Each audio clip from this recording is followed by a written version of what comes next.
நண்பர்களே, இன்று நாம் பார்க்க இருக்கும் பாடம் 4ஆம் தாள் இறைஞானமும் முழுமை பேரும் science of divinity and perfection என்ற புத்தகத்திலிருந்து அலகு எண் 2 பிரபஞ்ச தன்மாற்றம் வேதாத்ரி மாடல் ஆஃப் யூனிவர்ஸ். இதனை நடத்தி தருவதற்காக ஜவஹர் நகர் மனவளக்கலை மன்ற அறக்கட்டளையில் தன்னை இணைத்துக் கொண்டு தொண்டாற்றி வரும் பேராசிரியர் கீதா சுகுமார் அம்மா அவர்கள் இணையத்தில் இணைந்திருக்கிறார்கள். அம்மா அவர்களை சென்னை மண்டலம் சார்பாக வருக வருக என்று வரவேற்கிறோம். அம்மா அவர்களை பற்றிய ஓர் அறிமுகம். அம்மா அவர்கள் கடந்த 30 ஆண்டுகளுக்கும் மேலாக மனவளக்கலையில் தன்னை இணைத்துக் கொண்டு தொண்டாற்றி வருகிறார். திட்ட அலுவலராகவும் வாழ்க வளமுடன் அம்மா. திட்ட அலுவலராகவும் பொருளாளராகவும் பொறுப்பு வகித்து வருகிறார். யோகா ஃபார் ஹியூமன் எக்ஸலன்ஸில் வாழ்க வளமுடன்மா. உங்களை இன்ட்ரடியூஸ் பண்ணிடுறேங்கம்மா, அதுக்கப்புறம் நீங்க ஆரம்பிச்சுக்கலாங்க. வாழ்க வளமுடன். அம்மா அவர்கள் யோகா ஃபார் ஹியூமன் எக்ஸலன்ஸில் டிப்ளமா மற்றும் MA பட்டம் படித்தவர். YBT அதாவது யோகிக் பிஹேவியர் தெரப்பியில் டிப்ளமா முடித்திருக்கிறார். டிப்ளமா டிகிரி மாணவர்களுக்கு வகுப்பு எடுத்து வருகிறார். மேலும் சிறப்பு என்னவென்றால் வேதாத்ரி மகரிஷி ஐயாவிடமே துரியாதீத தீட்சை பெற்றவர். Diploma in yoga for human excellence இன் சான்றிதழை டாக்டர் APJ அப்துல் கலாம் ஐயா அவர்களிடமிருந்து பெற்றவர். இவ்வளவு சிறப்பு வாய்ந்த அம்மா அவர்களை இந்த வகுப்பை நடத்தி தருமாறு அன்புடன் கேட்டுக்கொள்கிறோம். வாழ்க வளமுடன் அம்மா. வாழ்க வளமுடன்மா. நன்றி. வாழ்க வளமுடன். நன்றிங்கம்மா. வாழ்க வையகம், வாழ்க வையகம், வாழ்க வளமுடன். குரு வாழ்க, குருவே துணை. இறையருளும் குரு அருளும் சூக்கமமாக நின்று இன்றைய வகுப்பை நடத்தி தருமாக வாழ்க வளமுடன். முதற்கண் இந்த வாய்ப்பை அளித்த சென்னை மண்டலத்திற்கும் மற்றும் அனைத்து அன்பர்களுக்கும் எனது நன்றிகளையும் இனிய மாலை வணக்கங்களையும் தெரிவித்துக் கொள்கிறேன். வாழ்க வளமுடன். நம்ம இப்ப 4வது பேப்பர் இறைஞானமும் முழுமை பேரும் பார்த்துட்டு இருக்கோம். அதுல இறைநிலை, அந்த இறைநிலையை பற்றிய தெளிவான அறிவு நமக்கு வரும்போதுதான் நம்ம பிறவியின் நோக்கமாகி அந்த முழுமை பேற்றை அடைய முடியும். அந்த இறைநிலைன்னு பார்க்கும்போது அதனுடைய வேறு பெயர்கள் நம்ம பார்த்திருக்கோம். கடவுள், தெய்வம், ஆதி, அனாதி, பரமபிதா, அல்லாஹ் அப்படின்னு நிறைய பேர்ல நம்ம சொல்றோம். அத நம்ம குரு வேதாத்ரி மகரிஷி சுத்தவெளி அப்படின்னு சொல்றாங்க. இதுல நமக்கு முதல் சாப்டர் போன வாரம் பார்த்ததுல இறைநிலையுடைய தன்மைகள், திறங்கள் அதெல்லாம் பார்த்தோம் இல்லைங்களா? சோ இறைநிலை அதனுடைய தன்மைகள் 4ன்னு பார்த்தோம். வற்றாயிருப்பு, பேராற்றல், பேரறிவு, காலம் அப்படின்னு 4 தன்மைகளை உடையது. 3 திறங்கள் உடையது. தன்மாற்றம், இயல்பூக்கம், கூர்தலறம் அப்படிங்கிறத விளக்கமா பார்த்தோம். அது இல்லாம மதமும் நோக்கமும், இறை உணர்வு, அறநெறி அப்படிங்கிறதையும் பார்த்தோம். மெய்ப்பொருள் ஒன்றே, அந்த மெய்ப்பொருள் சுத்தவெளி அப்படிங்கிறதையும் போன வாரம் அந்த சாப்டர்ல பார்த்துட்டோம்.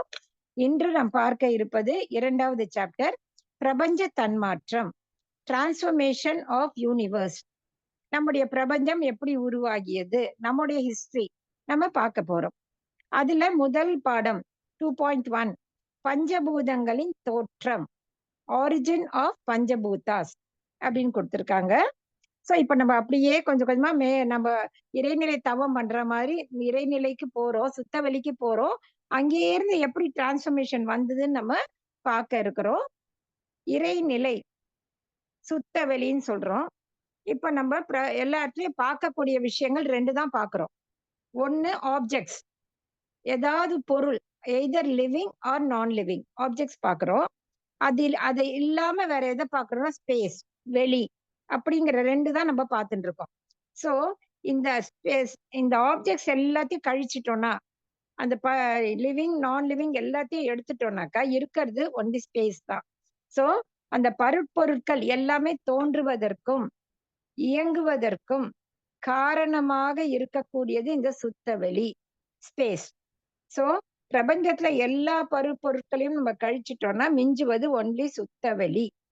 சோ அந்த ஸ்பேஸ், அந்த சுத்தவெளி, அப்ப நம்ம என்ன பண்றோம், நம்ம எல்லாத்தையும் கழிச்சிடுறோம். இப்ப நம்ம எதுவுமே இல்லை, எந்த ஆப்ஜெக்ட்ஸும் இல்லை, நம்ம இப்ப பார்க்கக்கூடியது ஒன்லி வெளி இருக்கு.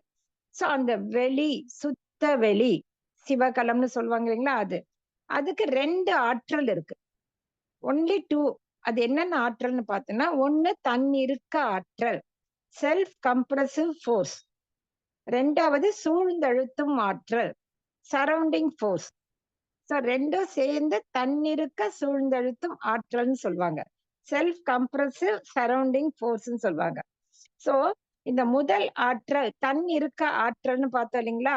அந்த என்ன பண்ணுது, சுத்த வெளி இருக்கு. அதுக்கு எதுவும் இல்ல. வேற எதுவும் இல்ல. ஒன்லி சுத்த வெளி தான் இருக்கு. அப்போ அதுக்கு எதையும் இருக்க முடியாது. சோ என்ன பண்ணுது? தன்னைத்தானே இறுக்கிக் கொள்கிறது. இப்ப நம்மளும் இருக்கோம்.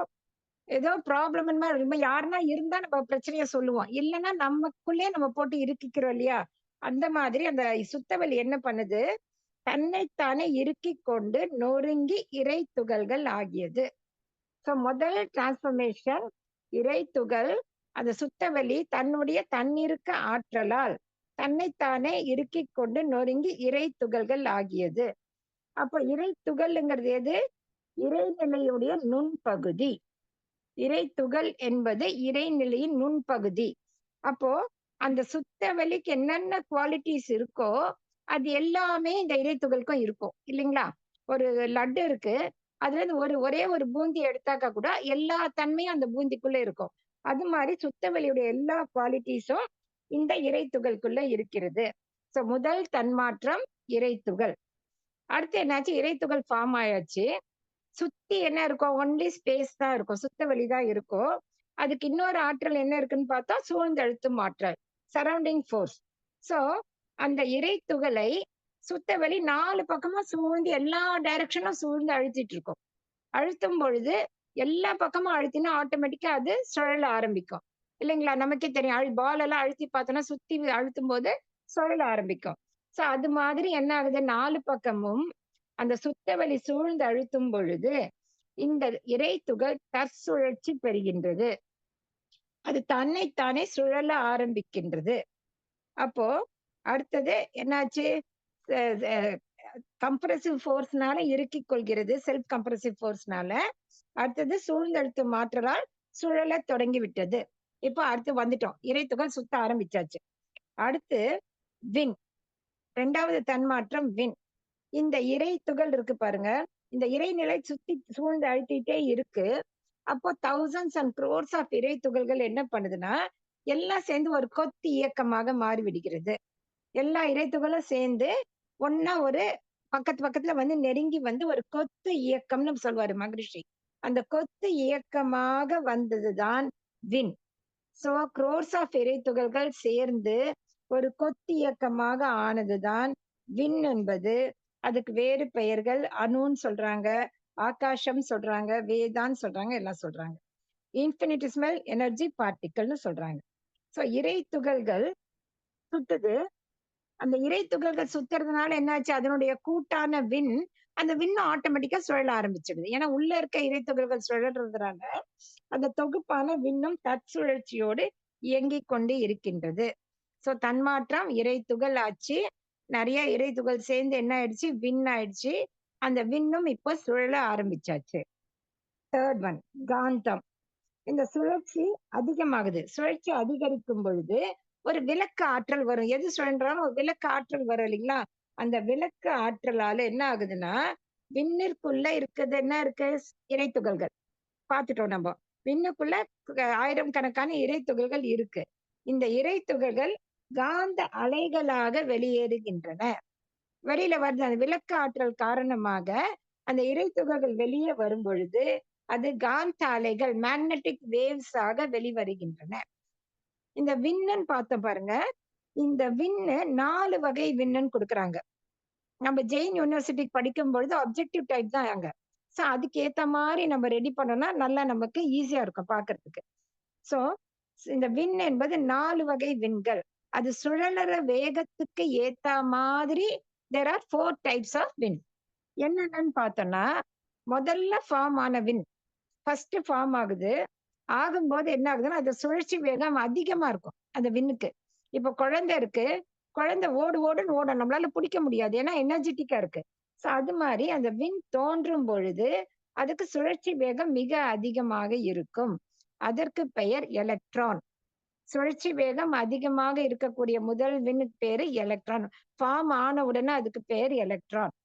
கொஞ்ச காலம் என்ன ஆகுது, உள்ள இருந்து இறைத்துகள்கள் எல்லாம் வெளியில போக போக போக என்ன ஆகுது, வேகம் குறைய ஆரம்பிக்குது. ஆரம்பிக்கும் பொழுது ஆஃப்டர் சம் டைம் அதே எலக்ட்ரான் என்னவா மாறிடுது, கொஞ்சம் வேகம் குறைஞ்சி புரோட்டானாக மாறுகிறது. சோ அதே எலக்ட்ரானுக்கு என்ன பேர் ஆயிடுச்சு, புரோட்டான்னு ஆயிடுது. புதுசா ஃபார்ம் ஆகுற விண்ண எலக்ட்ரானா மாறிடும் அதுக்கப்புறம். அதுக்கு அடுத்தது மூன்றாவது இன்னும் வேகம் குறைகிறது. இன்னும் எரித்துகள்கள் வெளில போக போக போக வேகம் குறைந்து ரிப்பல்சிவ் ஃபோர்ஸே இல்ல. விளக்காற்றல் ரொம்ப கம்மியாயிடுது. ஒண்ணுமே இல்லாம போயிடுது. அப்போ நியூட்ரல் சம இயக்க அணுன்னு கொடுக்குறாங்க தமிழ்ல அதுக்கு. நியூட்ரானுக்கு பெயர் சம இயக்க அணு. அந்த நியூட்ரானாக மாறுகிறது. அப்புறமா என்னாச்சு, சுத்தமா எல்லா இறைத்துகளும் வெளில போய் அந்த இயக்கமே இல்லாம பிளாக் ஹோல் கருந்துளையாக மாறி சுத்த வழியாகவே மாறிவிடுகிறது. சோ இதுதான் 4 டைப் ஆஃப் வின். Electron, proton, neutron, black hole கருந்துளை. சோ இப்ப எலக்ட்ரான்ங்கிறத ஒரு குழந்தையா எடுத்துக்கலாம். புரோட்டானுங்கிறத ஒரு அப்பாவா எடுத்துக்கலாம். ஒரு 40 வயசுல அப்பா ஓரளவுக்கு செய்வாரு. சோ எனர்ஜி ஆனா கொஞ்சம் குறைவா இருக்கும். அடுத்து நியூட்ரானுங்கிறத தாத்தாவா எடுத்துக்கலாம். அவங்க வேலை வரைக்கும் அவங்க செஞ்சுப்பாங்க. அதுக்கு மேல பெரிய எனர்ஜி ஒண்ணும் இருக்காது.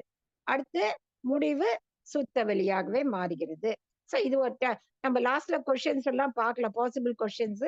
அப்போ இதை பார்த்துக்கலாம் நம்ம. சோ இப்போ நம்ம பார்த்த டிரான்ஸ்ஃபர்மேஷன், இறைத்துகள், இறைநிலை, இறைநிலையிலிருந்து இறைத்துகள், இறைத்துகள்ல இருந்து விண்ணு, காந்தம். இப்போ என்ன ஆயிடுச்சு, வின் ஃபார்ம் ஆயிடுச்சு.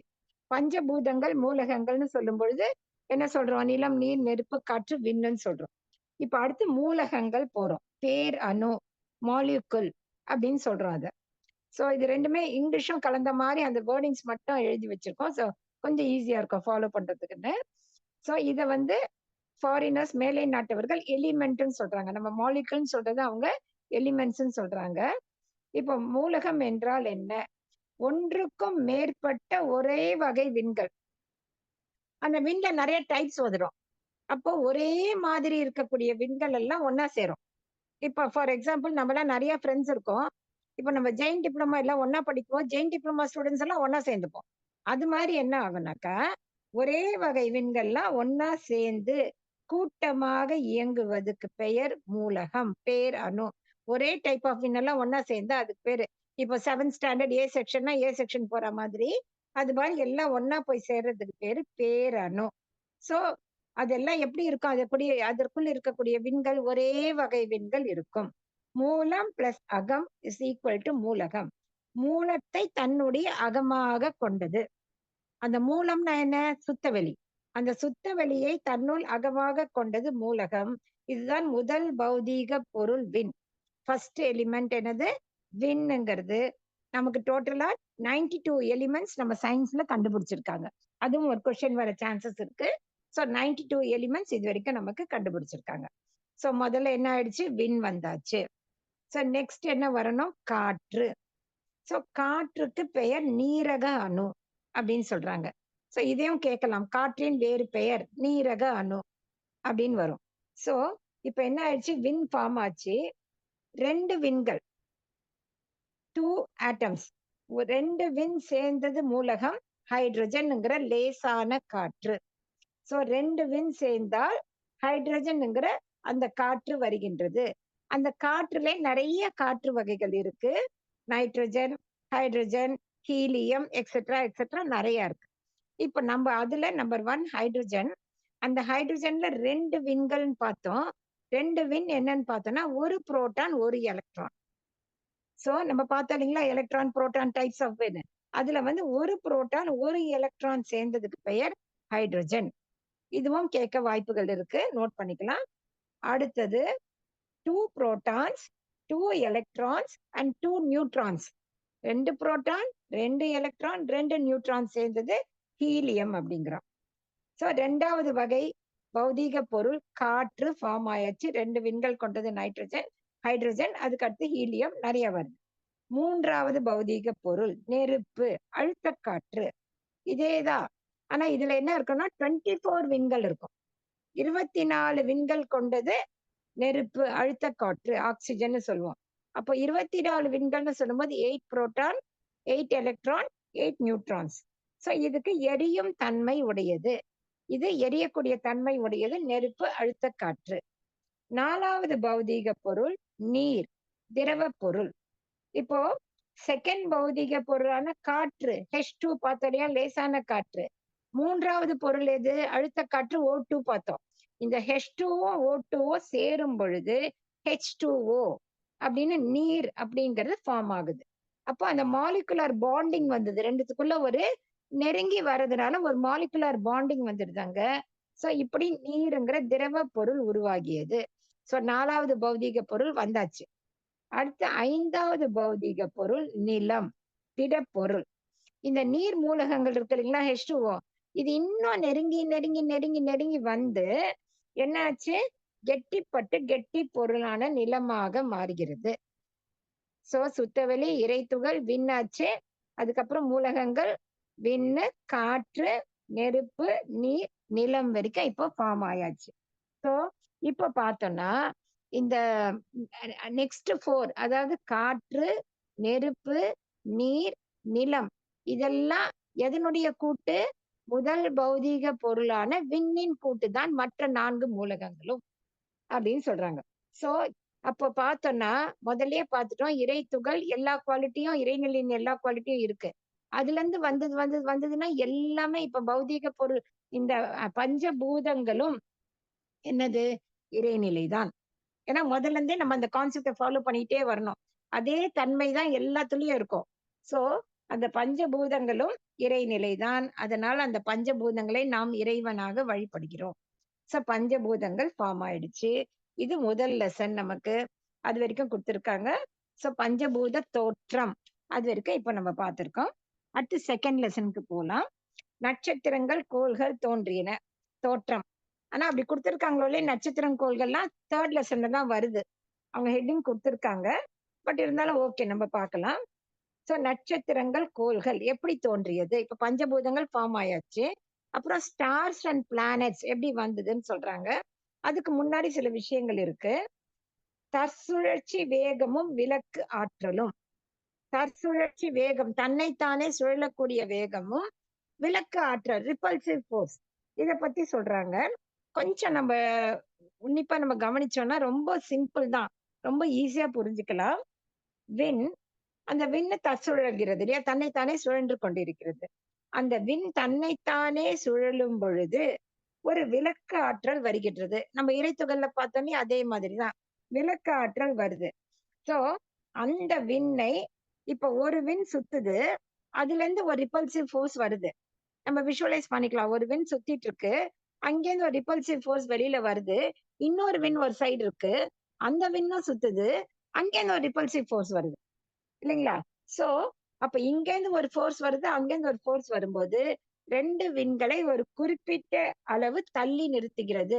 ஒண்ணோட ஒண்ணு சேர முடியாது.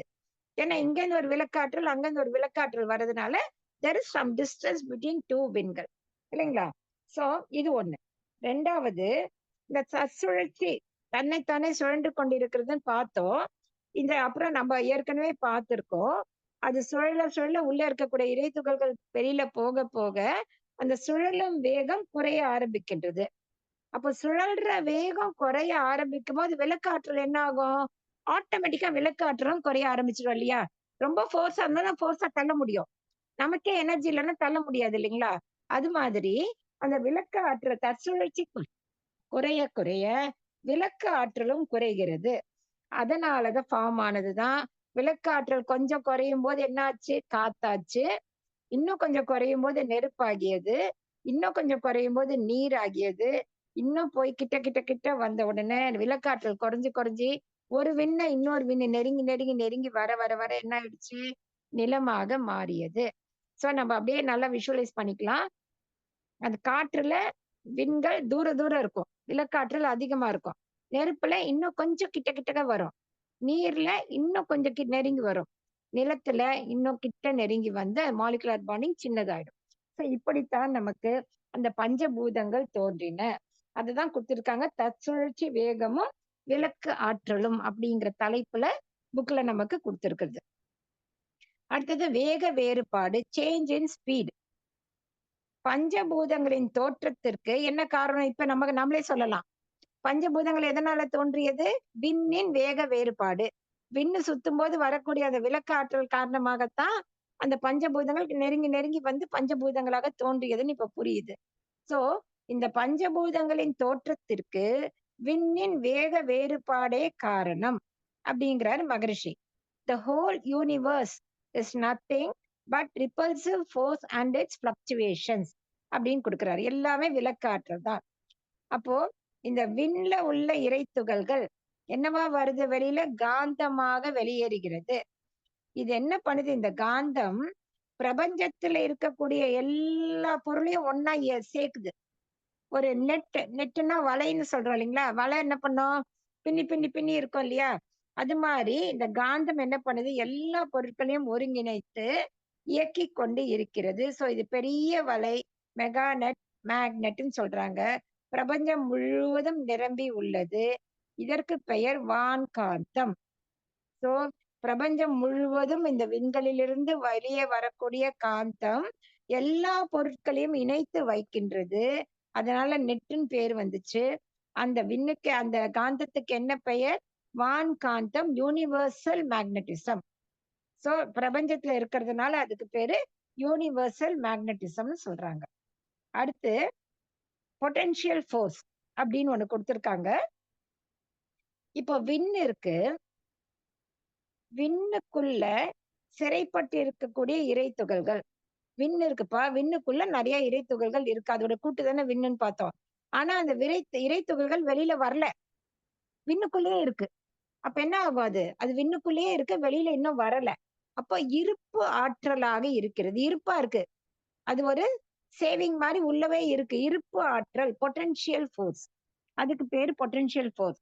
சோ நமக்கு எக்ஸாம்ல கேட்க வாய்ப்பு இருக்கு. விண்ணிற்குள் சிறைப்பட்டுள்ள இறைத்துகள்கள் டேஷ் ஆற்றலாக இருக்கின்றது. அப்ப இருப்பு ஆற்றல்னு சொல்லணும். நம்ம அதுல சாய்ஸ் கொடுத்தாலும் நம்ம படிக்கும் போதே ஆன்சரை படிச்சிட்டோம்னா ரொம்ப ஈஸியா இருக்கும் நமக்கு அங்க. சோ விண்ணிற்குள் சிறைப்பட்டு உள்ள இறைத்துகள்கள் என்ன ஆற்றலாக இருக்கின்றது? இருப்பு ஆற்றலாக இருக்கின்றது. பொட்டன்ஷியல் ஃபோர்ஸ் ஆக இருக்கின்றது. சரி, அடுத்தது இந்த இருப்பு உள்ளக இருக்கக்கூடிய இறைத்துகள்கள் என்ன ஆச்சு? அந்த இறைத்துகள்கள் சுழலுது. இறைநிலை சூழ்ந்து அழுத்துது. அப்ப விண்ணிலிருந்து வெளி வருது இல்லைங்களா? வெளி வரும்போது விளக்கு ஆற்றலாக இயக்க ஆற்றல் ஆக்டிவ் ஆயிடுச்சு. அப்போ சும்மா சிவனேன்னு இருந்தது. இப்ப என்ன ஆயிடுச்சு? ஆக்டிவ் ஆயிடுச்சு.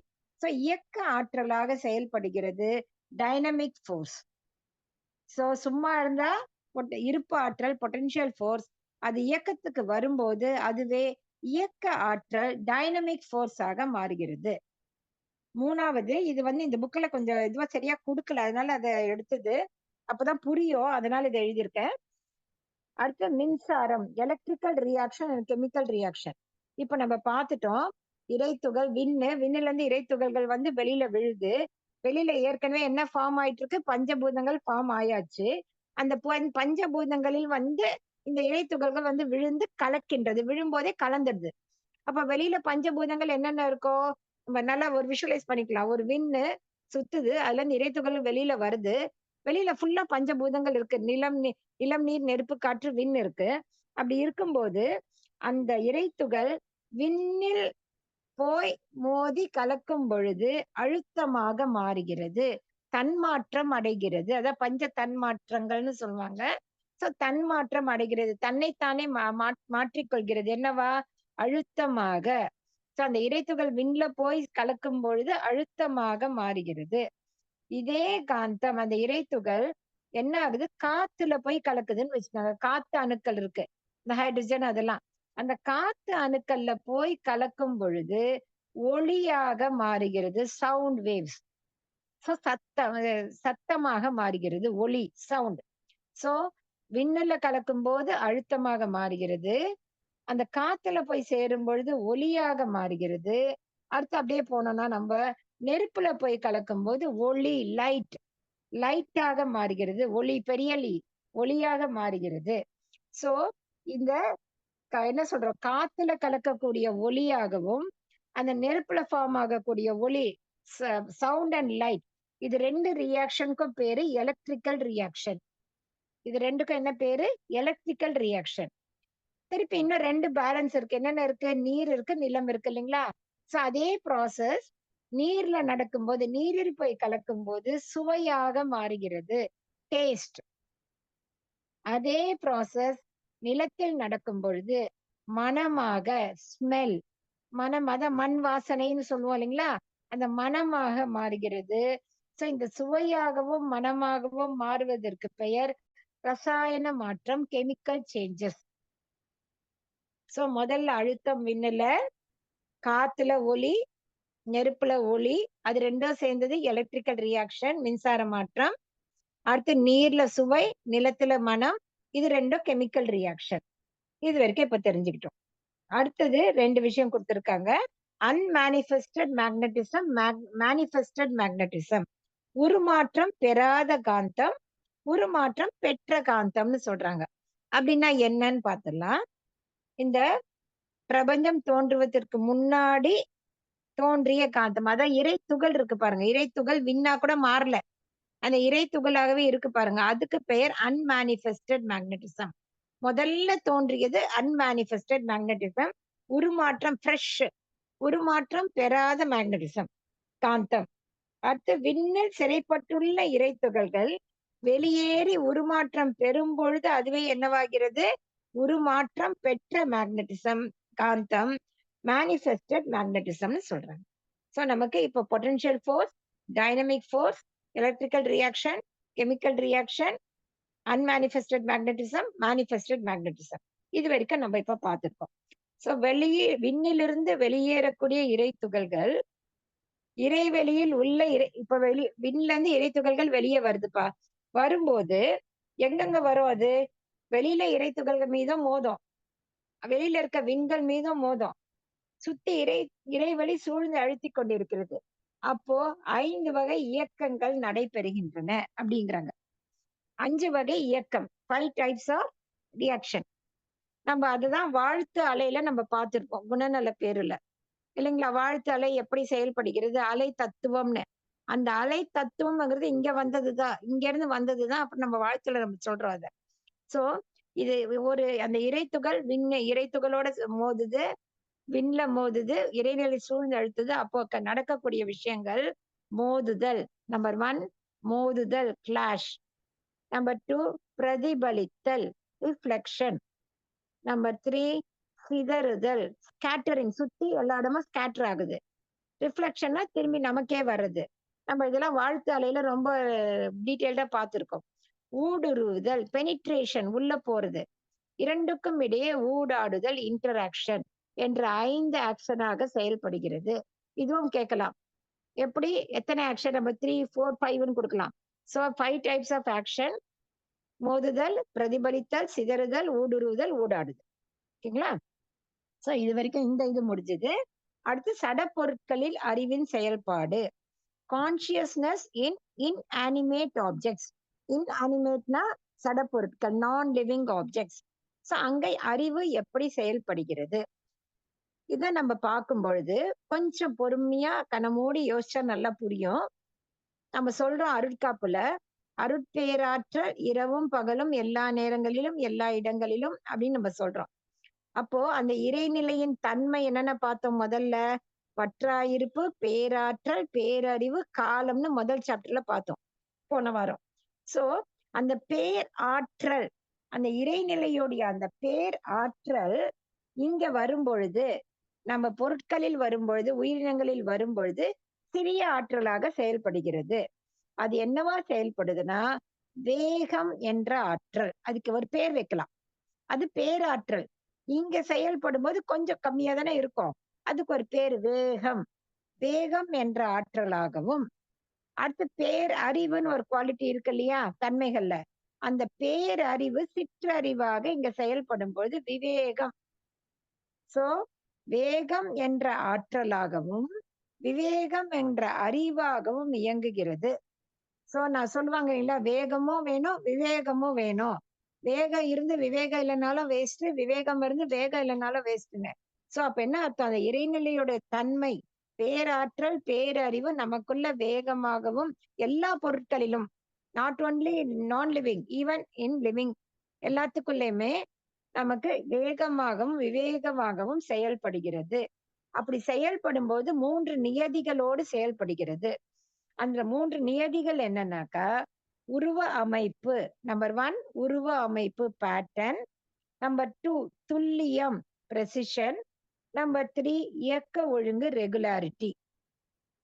இப்போ இதுதான் கேட்பாங்க. ஜடப்பொருட்களில் அறிவு எப்படி எத்தனை வகைகளில் செயல்படுகிறது? 4, 5, 3ன்னு குடுப்பாங்க. 3ன்னு போடலாம். அப்புறம் பேரும் மாத்தி மாத்தி குடுக்கலாம். சோ என்னென்ன? உருவ அமைப்பு, துல்லியம், இயக்க ஒழுங்கு. இப்ப அப்படின்னா என்னன்னு நம்ம பாத்துறோம். ஏன்னா இது இறை விஞ்ஞானம். ரொம்ப நமக்கு தேவையான விஷயம். சோ நம்ம மேட்டரையும் தெரிஞ்சுக்கணும். Not only exam point of view. நம்ம எல்லாத்தையும் தெரிஞ்சுக்கிட்டோம்னா, அப்புறம் டீட்டெயிலா நம்ம படிக்கும்போது ரொம்பவே நல்லா இருக்கும். நம்பர் 1 உருவ அமைப்பு. எந்த ஒரு தோற்றப் பொருளிலும் அதில் அடங்கி உள்ள விண்களின் கூட்டு. ஒரு தோற்றப் பொருள் இருக்குப்பா. ஒரு டேபிளோ, ஒரு சேரோ இருக்கு. அதுல எத்தனை விண்கள் இருக்கு? திணிவு எவ்வளவு கிறிஸ்டலைசேஷன், எவ்வளவு திணிவு பெற்றிருக்கிறது? அண்ட் இயக்க ஒழுங்கு. இதற்கு ஏற்ப ஒரு உருவம் ஏற்படுகிறது. ஒரு தோற்றப் பொருள்னா ஒரு உருவம். இப்ப நமக்கு தெரியும் மொபைல்னா இப்படி ஒரு உருவம். ஒரு சேர்னா இந்த உருவம்னு தெரியுது இல்லையா? சோ அந்த உருவம்னு வர்றது எதை பேஸ் பண்ணியிருக்குன்னா, விண்களின் கூட்டு, திணிவு இதற்கு ஏற்ப அமைகிறது. இத ஒரு ஒரு ஆப்ஜெக்ட் எப்படி மெஷர் பண்றாங்கன்னா, நீளம், அகலம், ஆழம், லெங்த், பிரெத் அண்ட் ஹைட். அதுதான் நம்ம வால்யூம்னு சொல்லுவோம். மேத்ஸ் படிக்கும்போது வால்யூம்னு சொல்லுவோம் இல்லைங்களா? அந்த வால்யூம் தான் உருவ அமைப்பாக வருகிறது. சோ ஒண்ணு, ஒரு பொருள பார்த்தோனே இது இதுன்னு கண்டுபிடிக்கிறது எது? உருவ அமைப்ப வச்சு தான் கண்டுபிடிக்கிறோம். அது volume. Not only non living, லிவிங்கும் வரும். பட் இங்க நம்ம நான் லிவிங் மட்டும் பார்க்கிறோம். 2வது பிரெசிஷன், துல்லியம். அதாவது ஒரு உருவ அமைப்பு இருக்கு. அதுக்குள்ள இறைநிலையின் தன்மை உள்ளடங்கி இருக்கின்றது. அதுக்குள்ள ஒரு குவாலிட்டி இருக்கும். எந்த ஒரு உருவமா இருந்தாலும், உருவ அமைப்பா இருந்தாலும் அதுக்குள்ள ஒரு குவாலிட்டி இருக்கும். ஒரு குணம் இருக்கும். தன்மை இருக்கும். அந்த தன்மை உள்ளடங்கி இருக்கும். அந்த தன்மை வெளிப்படுவதற்கு பெயர் துல்லியம். அது வெளியில வந்து எக்ஸ்போஸ் ஆகுது பாருங்க. துல்லியம். அப்பதான் துல்லியமா இருக்குன்னு சொல்றோம்ல. ப்ரிசைஸா இருக்கு. பிரெசிஷன். ப்ரிசைஸா இருக்கிறது தான் பிரெசிஷன்னு சொல்றாங்க. சோ அந்த ப்ரிசைஸா இருக்கிறதுக்கு பேர் துல்லியம். எக்ஸாம்பிள் பார்த்தா ஈஸியா புரியும். கத்தி. ஒரு கத்தி இருக்கு. இல்லைங்களா? அந்த கத்தி சும்மா நம்ம வச்சிருந்தோம்னா கத்தி. அது பாட்டுக்கு கத்தியா தான் இருக்கும். பட் அதனுடைய குவாலிட்டி தன்மை என்ன? கட் பண்றது. அந்த கத்தியினுடைய தன்மை அறுத்தல், கட் பண்றது. அத வந்து ஏதா ஒரு பழமோ ஏதோ வச்சு பண்ணும்பொழுது அதனுடைய அந்த குவாலிட்டி வெளிப்படுகிறது. கட் பண்ணக்கூடிய தன்மை வெளிப்படுகின்றது. சோ அந்த கட்டிங்ன்ற அந்த தன்மைக்கு பெயர் தான் துல்லியம். அதே மாரி மயில் துத்தம்னு சொல்லுவாங்க. அந்த மயில் துத்தம் பேப்பர்ல சும்மா வச்சிருந்தோம்னா சும்மா இருக்கும். அது நாக்குல பட்டா உயிரே போயிடும். ரொம்ப போச்சுன்னா உயிரே போற லெவலுக்கு இருக்கும். அது பாட்டுக்கு அது சிவனேன்னு சும்மா தான் இருக்கும். இன்னொரு பொருளோட சேரும் பொழுது அதனுடைய துல்லிய தன்மை வெளிப்படுகின்றது.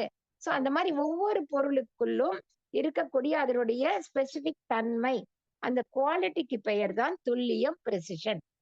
3வது இயக்க ஒழுங்கு ரெகுலாரிட்டி. தோற்ற பொருட்கள் எல்லாமே அதன் தன்மைகள் உள்ளடக்கமாக இருக்கு. இயல்பா போயிட்டு இருக்கு. ஒரு பொருள்னா, இது இப்படிதான் இருக்கும். இந்த இயல்பு இது நடக்கும்னு அந்த தன்மைக்கு ஏற்ற மாரி அப்படியே அந்த ப்ராசஸ் போயிட்டே இருக்கும். அதுக்கு பெயர் தன்னியக்கம். அந்த ப்ராசஸ் அது ஒரு பொருள் இப்போ எக்ஸாம்பிள் ஃபர்ஸ்ட் சொல்லிட்டோம்னா புரியும். இப்போ மண் இருக்கு. மண் துகள்கள் இருக்கு. அந்த மண்ணு காலப்போக்குல மண்ணு கிட்ட கிட்ட கிட்ட நெருங்கி வந்து, அப்படியே கொஞ்சம் கொஞ்சமா கிட்ட கிட்ட வந்து ஒரு கல்லாக, பாறையாக மாறுகிறது. But it takes crores of years. So நமக்கு தெரியாது அது. என்னவா மாறுது? நம்ம நம்ம இல்ல. சோ நமக்கு தெரியாது. சோ அந்த ஒரு மண்ணுங்கிறது நெறைய மண்ணு சேர்ந்து சேர்ந்து சேர்ந்து சேர்ந்து அது என்ன ஆகுது? பாறையாக மாறுகிறது. அது தன்னியக்கம். அதனுடைய இயல்பான இயக்கம் சேர்ந்து சேர்ந்து மாறுது. அது தன்னியக்கம். அது இல்லாம இன்னொரு இயக்கத்துடைய தாக்கம் வருது. வேற ஒரு இயக்கம் வந்து அத தாக்குது. தன்னியக்கம் முடிஞ்சிடுது. ஒரு இயக்கம் வந்து தாக்குது. தாக்கும்போது இந்த இயக்கத்துல விரைவு திசை மாற்றம் ஏற்படுகிறது. நம்ம வலி, நோய், மரணம்ல மகிழ்ச்சி சொல்றாரு இல்லைங்களா? தேக்கம், திசை மாற்றம்னு. அந்த மாதிரி அந்த தேக்கம், அந்த விரைவு, திசை மாற்றம் வருகிறது.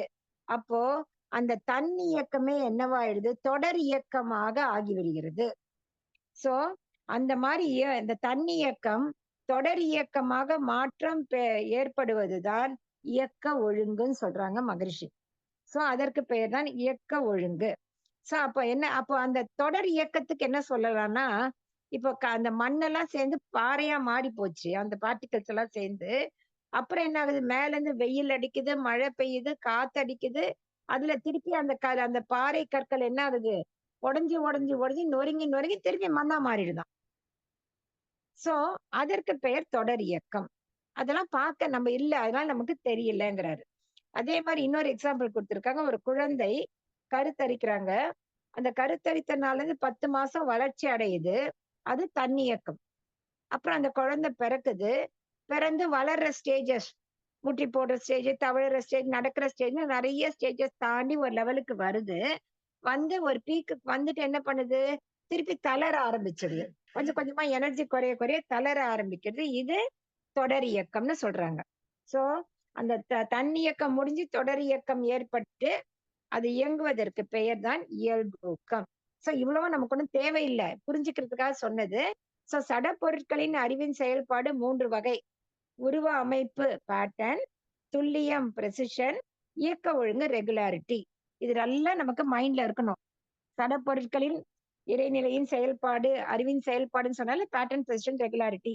அப்புறம் தான் ஆன்சரை பார்க்கணும். கரெக்ட் நம்ம டிக் பண்ணணும். அந்த லெவலுக்கு நம்ம படிச்சுட்டோம்னா ரொம்ப ஈஸியா இருக்கும். சோ லெசன் நம்பர் 2 முடிச்சிட்டோம். அடுத்து லெசன் நம்பர் 3 வான்காந்தம், யூனிவர்சல் மேக்னட்டிசம். இந்த பிரபஞ்சம் எப்படி தோன்றியது அப்படிங்கிறதுக்கு பல கருத்துக்கள் இருக்கின்றன. நிறைய கருத்துக்கள் சொன்னாங்க எப்படி பிரபஞ்சம் தோன்றியதுன்னு. அது என்னென்ன தத்துவங்கள் இது கேட்பாங்க நமக்கு. சோ முதல் தத்துவம் படைப்பு தத்துவம், தியரி ஆஃப் கிரியேஷன். படைப்பு தத்துவம். இந்த என்ன சொல்லுவாங்கன்னா, நமக்கு இதனுடைய ஒரு டெஃபினிஷனை கொடுத்து என்ன தத்துவம் அப்படின்னு கேட்க வாய்ப்புகள் இருக்கு. சோ படைப்பு தத்துவம்னா என்னன்னு பாத்துக்கலாம். பிரபஞ்ச தோற்றங்கள் எல்லாமே கடவுள் படைச்சார். இப்ப ஒரு சூரியன் இருக்கா, கடவுள் படைச்சாரு. சந்திரன் இருக்கா, அந்த கடவுள் படைச்சாரு அப்படின்னு சொல்றாங்க. அப்போ சிந்தனை ஆற்றல் அதிகமாகும் பொழுது என்ன ஆகுதுன்னா, ஒரு கொஸ்டின் வருது. இருக்கிறதே என்னாச்சு? வெறும் சுத்த வெளிதான், இறைநிலை தான். அப்போ இறைநிலைக்கு அப்பால என்ன பொருள் இருக்கு எடுத்து படைக்கிறதுக்கு? அதை தாண்டி எந்த பொருள் பார்த்தா எதனுடைய கூட்டு? அந்த அணுக்களின் கூட்டு. அப்ப அதை தாண்டி என்ன பொருள் இருக்கு எடுத்து படைக்கிறதுக்கு அப்படின்னு ஒரு கொஸ்டின் கேக்குறாங்க. கொஸ்டின் கேட்கும்போது அதுக்கு ஆன்சர் சரியா கிடைக்கல. விஞ்ஞானத்துக்கும் பொருந்தல, மெய்ஞானத்துக்கும் பொருந்தல. அதனால இது ஏற்றுக்கொள்ளப்படவில்லை. படைப்பு தத்துவம். சோ ஒண்ணு இல்ல, நம்ம ஷார்ட்டா தெரிஞ்சுக்கன்னா படைப்பு தத்துவம்னா கடவுள் படைச்சான்னு சொல்றது படைப்பு தத்துவம். 2வது திடீர் வெடிப்பு தத்துவம், பிக் பேங் தியரி. இது நமக்கு தெரியும். என்ன சொல்றாங்கன்னா 20 பில்லியன் இயர்ஸ் அகோ பிரபஞ்சத்தினுடைய மொத்த பொருள், பிரபஞ்சம் ஃபுல்லா இருக்கு பாருங்க, எல்லாம் கான்சென்ட்ரேட் ஆகி ஒரே ஒரு பொருளாக இருந்தது. எல்லாம் பார்க்கக்கூடிய எல்லாம் சேர்ந்து ஒரே பொருள், பிரைமோர்டியல் மேட்டர். அதுக்கு பேர் பிரைமோர்டியல் மேட்டர். அது அடர்த்தியாக ஒரு கருவாக, ஒரு கரு மாதிரி இருந்தது. அது என்னாச்சு? பிரஷர் அதிகமாக அதிகமாக அதிகமாக வெடித்து சிதறுகிறது. அதை சிதறும் போது என்னாச்சு? பெருவெடிப்பு, பெரிய வெடிப்பு, சின்ன வெடிப்பு இல்ல, பெரிய வெடிப்பு. அதான் திடீர் வெடிப்பு தத்துவம்னு சொல்றாங்க. காஸ்மிக் எக்ஸ்ப்ளோஷன் சொல்லுவாங்க இங்கிலீஷ்ல அத. சோ அந்த பெரு வெடிப்பு ஏற்பட்டு துண்டு துண்டு துண்டா உடைஞ்சிடுது. இப்ப நம்ம கூட அழுத்தம் ரொம்ப மனசுக்குள்ள போட்டுக்கிறோம். ஒரு நாள் வெடிக்குது இல்லையா? வார்த்தைகள் வருது இல்லையா? அது மாதிரி அது போட்டு போட்டு போட்டு ஒரு நாள் வெடிக்குதான். வெடிச்சு துண்டு துண்டுகளாக உடைஞ்சு போய் ஒரு ஒரு துண்டு ஒண்ணுன்னா மாறிடுச்சாம். ஒண்ணு கோலா மாறிச்சு, ஒண்ணு நட்சத்திரமா மாறிச்சு, ஒண்ணு விண்மீனா மாறிச்சு. இப்படி பிரபஞ்சம் தோன்றியது அப்படின்னு சொல்றது திடீர் வெடிப்பு தத்துவம், பிக் பேங் தியரி.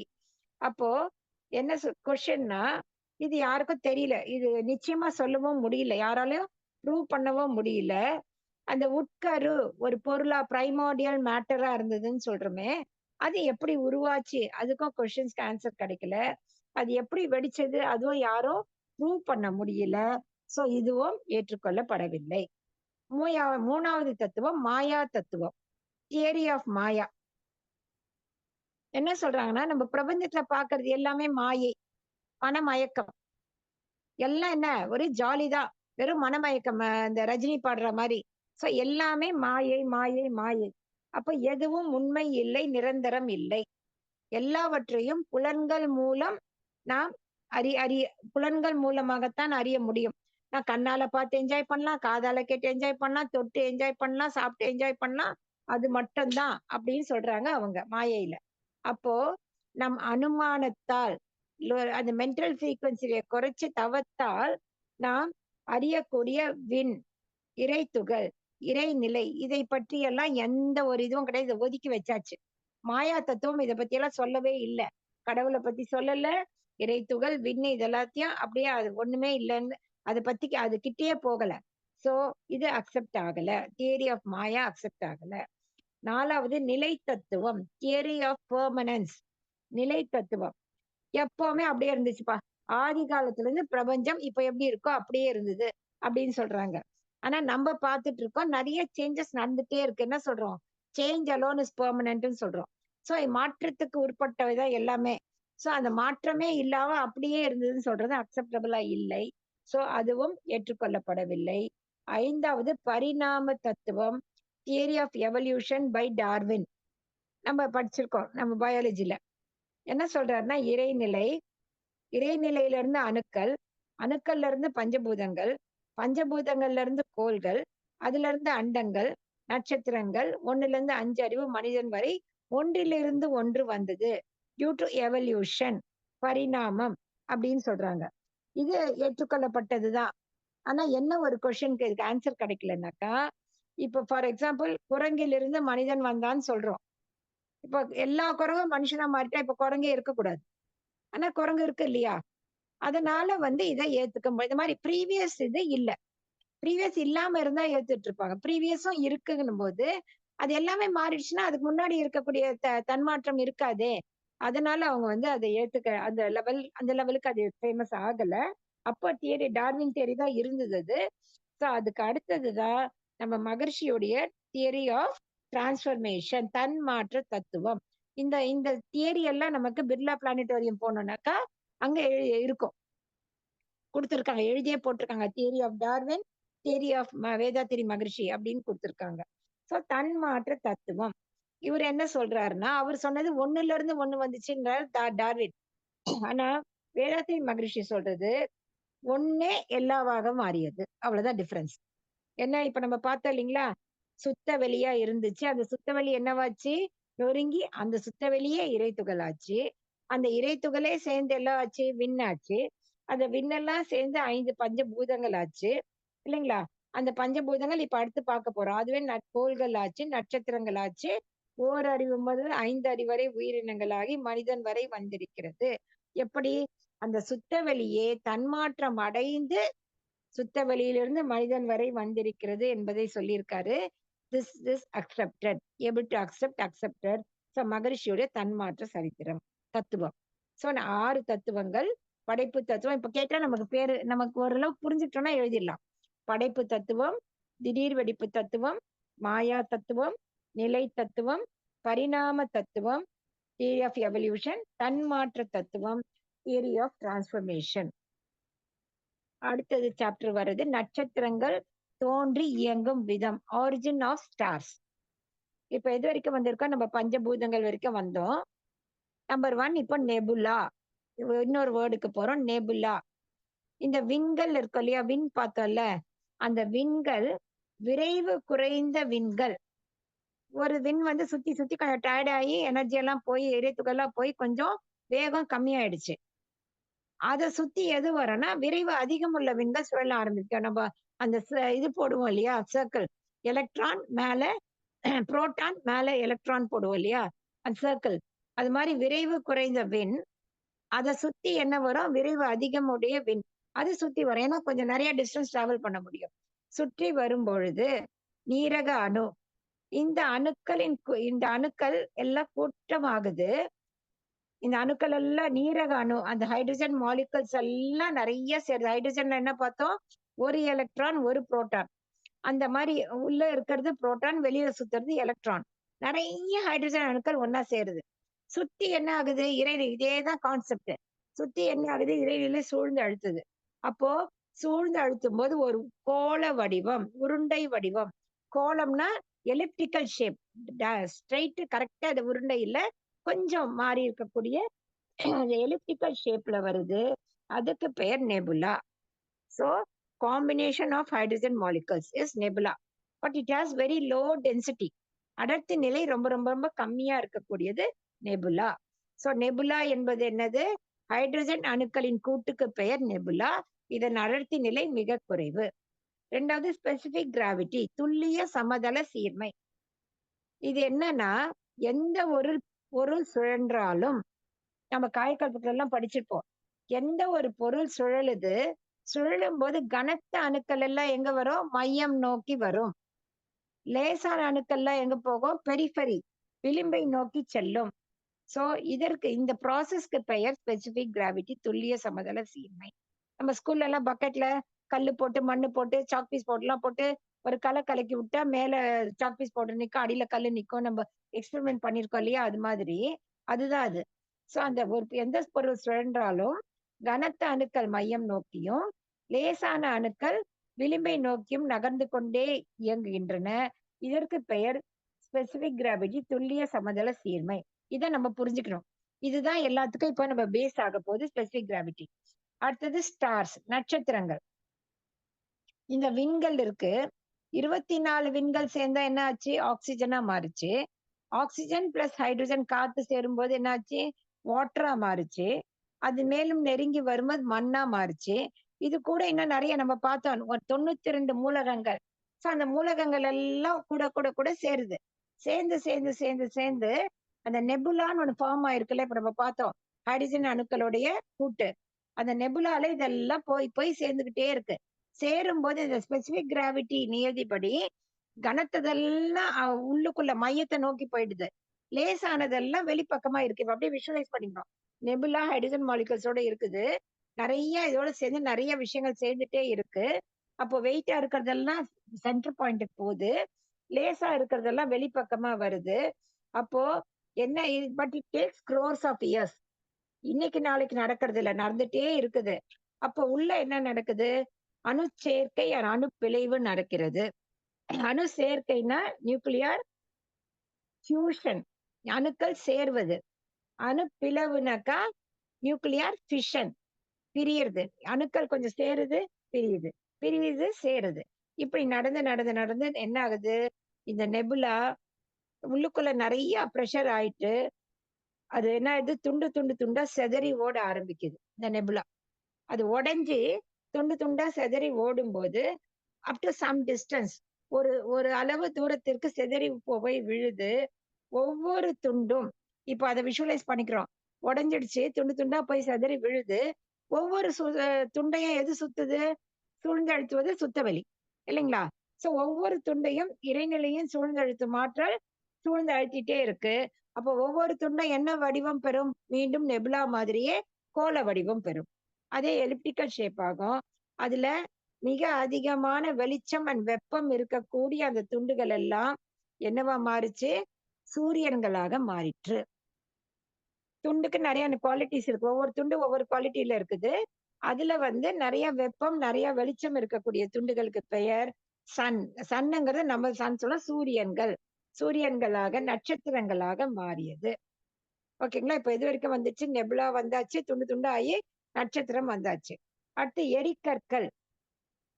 இந்த சூரியன், இப்ப சூரியன் ஃபார்ம் ஆயிடுச்சு. நம்ம அப்படியே ஒன்னொன்னா விஷுவலைஸ் பண்ணிட்டே வரலாம். சூரியன் ஃபார்ம் ஆயிடுச்சு. இந்த சூரியன் திரும்பி என்ன பண்ணுது? சுத்தவெளியின் சூழ்ந்தெழுத்து மாற்றலால் தற்சுழற்சி சுத்த சுத்த ஆரம்பிக்குது. அப்ப அதுக்குள்ள இருக்கக்கூடிய மூலகங்கள் நிறைய இருக்கு இல்லையா? அந்த மூலகங்கள் அந்த சூரியனை சுற்றி சிறிய பெரிய உருண்டைகளாக வடிவெடுக்கிறது. ஒரு உருண்டை உருண்டையா வெளியில விழுது. விழுந்து அதற்கு பெயர் எரிக்கற்கள், மீட்டியோரைட்ஸ். சோ அந்த சூரியன் வெளில விழக்கூடிய உருண்டைகளுக்கு பெயர் மீட்டியோரைட்ஸ். அந்த மீட்டியோரைட்ஸ் எரிக்கற்கள்னா, ஏன்னா சிலது பூமியை நோக்கி வரும்பொழுது எரிஞ்சு போயிடுது. சோ மீட்டியோரைட்ஸ் எரிக்கற்கள்னு பேரு. அடுத்து கோள்கள். இந்த மீட்டியோரைட்ஸ் இருக்கு, இது கூட திருப்பி வேற ஒண்ணும் இல்ல, சேரத்துக்கு இவ்வளவுதானே இருக்கு விஷயமே. நம்ம எல்லாம் பிறக்கவே இல்லை. சோ அது மட்டும் தான் இருக்காங்க. அது கூட சேர்ந்து மூலகம் சேருது, விண்ணு சேருது, இறைத்துகள் சேருது, என்னென்ன இருக்கோ எல்லாமே கூட சேர்ந்து சேர்ந்து சேர்ந்து பெருசாயிடுது, பெருத்து போகுது. பெருத்து போய் சுழற்சி வேகம் பெற்று சூரியனை விட்டுட்டு கொஞ்சம் தூரத்துல போய் இயங்க ஆரம்பிக்குது. இந்த மீட்டியோரைட்ஸ் கூட இன்னும் நிறைய மூலகங்கள், இறைத்துகள்கள், விண்கள் எல்லாமே சேர்ந்து சேர்ந்து சூரியனை விட்டு ஒரு டிஸ்டன்ஸ்ல போய் இயங்க ஆரம்பிக்குது. இப்போ கல்யாணம் ஆகி வராங்க, கொஞ்ச நாள் எல்லாம் ஜாயிண்ட் ஃபேமிலில இருக்காங்க. ஓரளவுக்கு இங்க அதிகமா பாப்புலேஷன் ஆனோன்னு என்ன பண்ணாங்க, தனி கொடுத்தனம்னு போற மாதிரி என்ன பண்ணுது, இந்த இந்த மீட்டியோரைட்ஸ் தனியா போய் இயங்க ஆரம்பிக்குது. ஆனா எதோட பாதையில எதோட சேர்ந்து இயங்குது, இந்த சூரியனோடயே சேர்ந்து இயங்குது. அந்த அந்த பாதை அதனுடைய காந்த களம் அந்த மேக்னெட்டிக் ஃபீல்ட்லயே சுத்தி சுத்தி சுத்தி சுத்தி அது இயங்க ஆரம்பிக்குது. அது மாதிரி நம்மளுடைய சூரியன், நம்ம சோலார் ஃபேமிலில நம்ம சூரியன்ல இருந்து வெளிவந்த அந்த மீட்டியோரைட்ஸ் அதுல இருந்து வந்த என்ன சொல்றது கோள்கள் தான் புதன், என்னென்ன பார்த்திருக்கோம், புதன், சுக்கிரன், நம்மளுடைய பூமி, செவ்வாய்,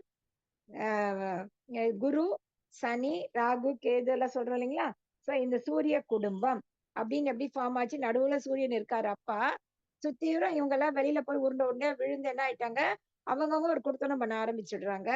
பட் எங்க எங்க இயங்குறாங்க, இந்த சூரியன் சுத்தும் பொழுது ஒரு காந்த களம் வெளியில அப்படியே ஒரு மேக்னெட்டிக் ஃபீல்டு உருவாகும். அந்த மேக்னெட்டிக் ஃபீல்டுலயே இவங்களும் சுத்தி சுத்தி வருவாங்க, இந்த கோள்களும் சுத்தி வரும். இந்த சூரியனுடைய வெப்பம் பார்த்தோம்னாக்கா it varies from 17 followed by 6 zeros. அவ்வளோ டிகிரி சென்டிகிரேட்ல உள்ள இருக்குது. மையத்துல 17 ஃபாலோட் பை 6 zeros டிகிரி சென்டிகிரேட்ல இருக்கு.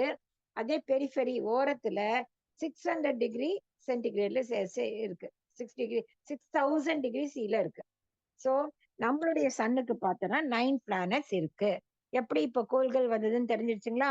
சோ அந்த மீட்டியோரைட்ஸ் கூட சேர்ந்து சேர்ந்து சேர்ந்து ஃபார்ம் ஆகி வெளியே இயங்கும் பொழுது அவை கோள்களாக மாறின.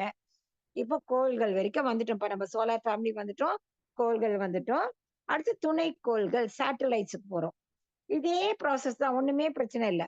இந்த கோள்கள் சுத்திட்டே இருக்கு, திருப்பி இங்க அடர்த்தி அதிகமாகுது, இங்க இருந்து ஒரு துண்டு வெளியில போகுது, போய் என்ன எதை சுத்தம், எப்படி அந்த கோள் சூரியனை சுத்துச்சோ அது மாதிரி இந்த இது என்ன பண்ணும், தன்னுடைய தாயான அந்த கோளை சுத்த ஆரம்பிச்சிடும். அதுக்கு பெயர் பிளானட், துணை துணைக்கோள்கள். ஓகேங்களா. சோ இந்த ப்ராசஸ் அப்படியே ரிப்பீட் ஆகும் பொழுது நெக்ஸ்ட் நடக்கிறது தான் நமக்கு பிளானட்ஸ் வருது. அதுல வந்து satellites, not planets, satellites. So சேட்டலைட்டா மாறுது. அப்போ பார்த்தோன்னா ஒவ்வொரு கோளுக்கும் நிறைய சேட்டலைட்ஸ் இருக்கு. இது கண்டிப்பா நம்ம படிச்சுக்கணும், இதெல்லாம் நிச்சயமா படிக்கணும். ஏன்னா நமக்கு அப்ஜெக்டிவ் டைப்புங்கிறதுனால இப்படிதான் கொஸ்டின்ஸ் வர வாய்ப்பு இருக்கு. முந்தையெல்லாம் 15 மார்க் எழுதுவோம், 2 மார்க் 6 மார்க் எல்லாம் எழுதுவோம். இப்போ இந்த அப்ஜெக்டிவ் டைப்புக்கு இந்த நம்பர்ஸ் நிறைய வர வாய்ப்பு இருக்கு. ஸோ பூமிக்கு எடுத்துக்கிட்டோம்னா என்ன சேட்டலைட், மூன், சந்திரன் ஒரே ஒரு சேட்டலைட் தான் பூமிக்கு. செவ்வாய்க்கு எடுத்துக்கிட்டோம்னா 2 சேட்டலைட் இருக்கு. குருவுக்கு 16 சேட்டலைட்ஸ் இருக்கு. அடுத்து சனிக்கு 18 சேட்டலைட்ஸ் இருக்கு. யுரேனஸ்க்கு 5 சேட்டலைட்ஸ், நெப்டியூனுக்கு 2, இத்தனை சேட்டலைட்ஸ் இருக்கு. இதெல்லாம் கொஞ்சம் தனியா எழுதி வச்சு நம்ம படிச்சுக்கலாம். அது மாதிரி இன் பிட்வீன் செவ்வாய் அண்ட் குரு, செவ்வாய் அதுக்கு அடுத்து குரு இல்லைங்களா, அந்த 2 கோளுக்கு நடுவுல எத்தனை எரிக்கற்கள் இருக்கா, 40,000 எரிக்கற்கள் இருக்காம். செவ்வாய்க்கும் இதுவும் கேட்க வாய்ப்பு இருக்கு. செவ்வாய்க்கும் குருவுக்கும் இடையில் இருக்கக்கூடிய நம்பர் ஆஃப் எரிக்கற்கள் 40,000. அடுத்து அண்டங்கள், கேலக்சி. இப்ப நம்ம ஒரு சோலார் ஃபேமிலியை பார்த்தோம், சோலார் ஃபேமிலி, பிளானட்ஸ், சேட்டலைட். அதே மாதிரி கோடிக்கணக்கான சோலார் ஃபேமிலிஸ் இருக்கு. அதெல்லாம் சேர்ந்ததுக்கு பெயர் கேலக்சி. நம்மளுடையது மில்கி வே கேலக்சி. அடுத்து யூனிவர்ஸ், பிரபஞ்சம், பேரியக்க மண்டலம். இந்த மாதிரி க்ரோர்ஸ் ஆஃப் கேலக்சி சேர்ந்தது யூனிவர்ஸ், பேரியக்க மண்டலம். இது கொடுக்கல, பட் நம்ம தெரிஞ்சுக்கணும். அடுத்து கோள்களிலிருந்து வரக்கூடிய காந்த அலை. ஒரு கோளு, அந்த கோளில் உள்ள விண்ணின் எண்ணிக்கை, அந்த கோளுக்குள்ள அந்த பிளானட்டுக்குள்ள எவ்வளவு விண்கள் இருக்கோ அந்த விண்களுடைய நம்பர் ஆஃப் விண்கள், அதனுடைய நெருக்கம் எவ்வளவு அது நெருங்கி இருக்கோ அதுக்கேத்த மாதிரி அந்த கோளின் திணிவு நிலை, அதனுடைய டென்சிட்டி அமைகிறது. அந்த கோள் எவ்வளவு டென்ஸா இருக்குன்னா எதை பேஸ் பண்ணி இருக்கு, நம்பர் ஆஃப் ஆட்டம்ஸ் அண்ட் அந்த நெருக்கத்துக்கு ஏத்த மாதிரி திணிவு நிலை அமைகிறது. அதுக்கேத்த மாதிரி அந்த கோள்களில் இருந்து வரக்கூடிய காந்த அலைகளின் தன்மையும் அமைகிறது. நல்லா திணிவு இருந்தா காந்த அலை நல்லா ஃபோர்ஸா வரும், திணிவு கம்மியா இருந்தா கம்மியா வரும் இல்லையா. ஸோ அந்த மாதிரி அந்த காந்த அலையின் தன்மையும் அமைகிறது. வேரிஸ், அதாவது வந்து அந்த காந்த அலையுடைய தன்மை வேரிஸ் ஃபார் டிஃபரெண்ட் பிளானட்ஸ். ஒரு பிளானட்டுக்கு ஒரு விதமான காந்த அலை தன்மைகள் இருக்கின்றது. சோ ஒரு கோளிலிருந்து ஒரு கோள்ல இருக்குப்பா, அதுல இருக்கக்கூடிய அந்த தன்மைக்கு ஏத்த மாதிரி அதுல இருந்து வர காந்த தன்மை இருக்கு. அது வந்து ஒரு பொருள் மேல மோதுது, பொருள் மேலயோ உயிரினம் மேலயோ மோதுது. இந்த பொருள்ல ஒரு காந்த அலைத்தன்மை வரும். இந்த அலைத்தன்மை அந்த அலைத்தன்மை சேர்ந்த மாதிரி ஒரு ரியாக்ஷன் நடக்கும் பொழுதுதான் நமக்கு பாதிப்புகள், நல்லது கெட்டதுன்னு நடக்குது. சோ கோள்களிலிருந்து வரக்கூடிய காந்த அலை ஒரு தன்மையோட வருது. அதை ரிசீவ் பண்ணக்கூடிய நம்முடைய கருமைய பதிவுகள், இது ஒரு காந்த அலை தன்மையில இருக்கும். இது நல்லா இருந்தா அது நல்லதா பண்ணும். இங்க நமக்கு ப்ராப்ளம் இருந்ததுன்னா நமக்கு சில பாதிப்புகள் ஏற்படுகின்றன. நம்ம பாட்டுக்கு சனி பயம், சனிய பார்த்தா பயம்னு சொல்ல வேண்டிய அவசியம் இல்ல. ஒரு ஒரு ஒரு குளம் இருக்கு, கருங்கல் படிகள் இருக்கு, புல்தரை இருக்கு. சூரியனுடைய வெளிச்சம் ஒன்னாதான் படுது.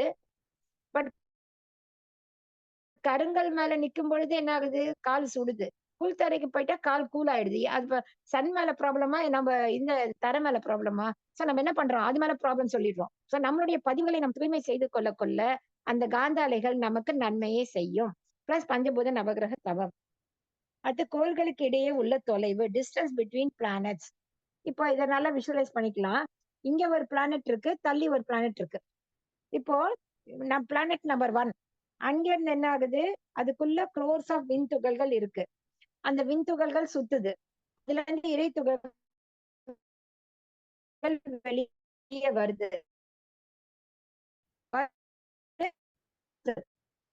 வேவ் இல்லைங்களா? சோ ஒருக்குள்ள உள்ள இறை துகள்கள் வெளியில காந்தமாக வருகிறது. அப்ப இங்க இருந்து வர காந்த அலை, ஆப்போசிட் சைட்ல இருந்து வர காந்த அலை, ரெண்டும் ஒன்னோட ஒண்ணு மோதுது இல்லைங்களா? சோ அது என்ன ஆகுது? மோதும் போது அந்த ரெண்டும் மோதுது, சுத்தி சூழ்ந்தழுத்துவது இறைநிலை, சுத்தவெளி. இதெல்லாம் சேர்த்த மாதிரி 2 பிளானட் நடுவுல டிஸ்டன்ஸ் அமைகிறது.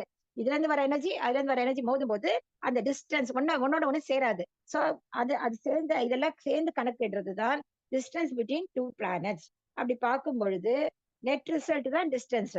சூரியனுக்கும் பூமிக்கும் நடுவுல என்ன டிஸ்டன்ஸ்னு பார்த்தா 9.3 crore மைல்ஸ், 9.3 கோடி மைல்கள். புதனுக்கும் சூரியனுக்கும் பார்த்தோம்னா 3 கோடி மைல்கள். அது மாதிரி எல்லா பிளானட்ஸ்க்குமே கொடுத்திருக்காங்க. அதையும் நம்ம கண்டிப்பா படிச்சுக்கணும். எது வேணா கேட்பாங்க. இப்ப டைம் இல்லைங்கிறதுனால இதை மொத்தமா பார்க்கல, பட் நம்ம படிச்சுக்கலாம். சூரியனின் காந்த களம், சன்ஸ் மேக்னெட்டிக் ஃபீல்ட். சூரியன் தன்னைத்தானே 25 நாட்களுக்கு ஒரு முறை சுத்திக்குதுன்னு பார்த்தோம். அந்த சூரியன்ல இருந்து காந்த அலைகள் வருது. அது கணக்கிட முடியாத, நம்மளால கால்குலேட்டே பண்ண முடியாத அளவுக்கு டிஸ்டன்ஸ் வரைக்கும் அந்த காந்த அலை பரவுது. சூரியன்ல இருந்து வரக்கூடிய அலைகள் பரவுது. சோ பரவுனா அந்த மொத்த இடமும் எப்படி இருக்கும்? சூரியனுடைய காந்த அலையாவே இருக்கும்.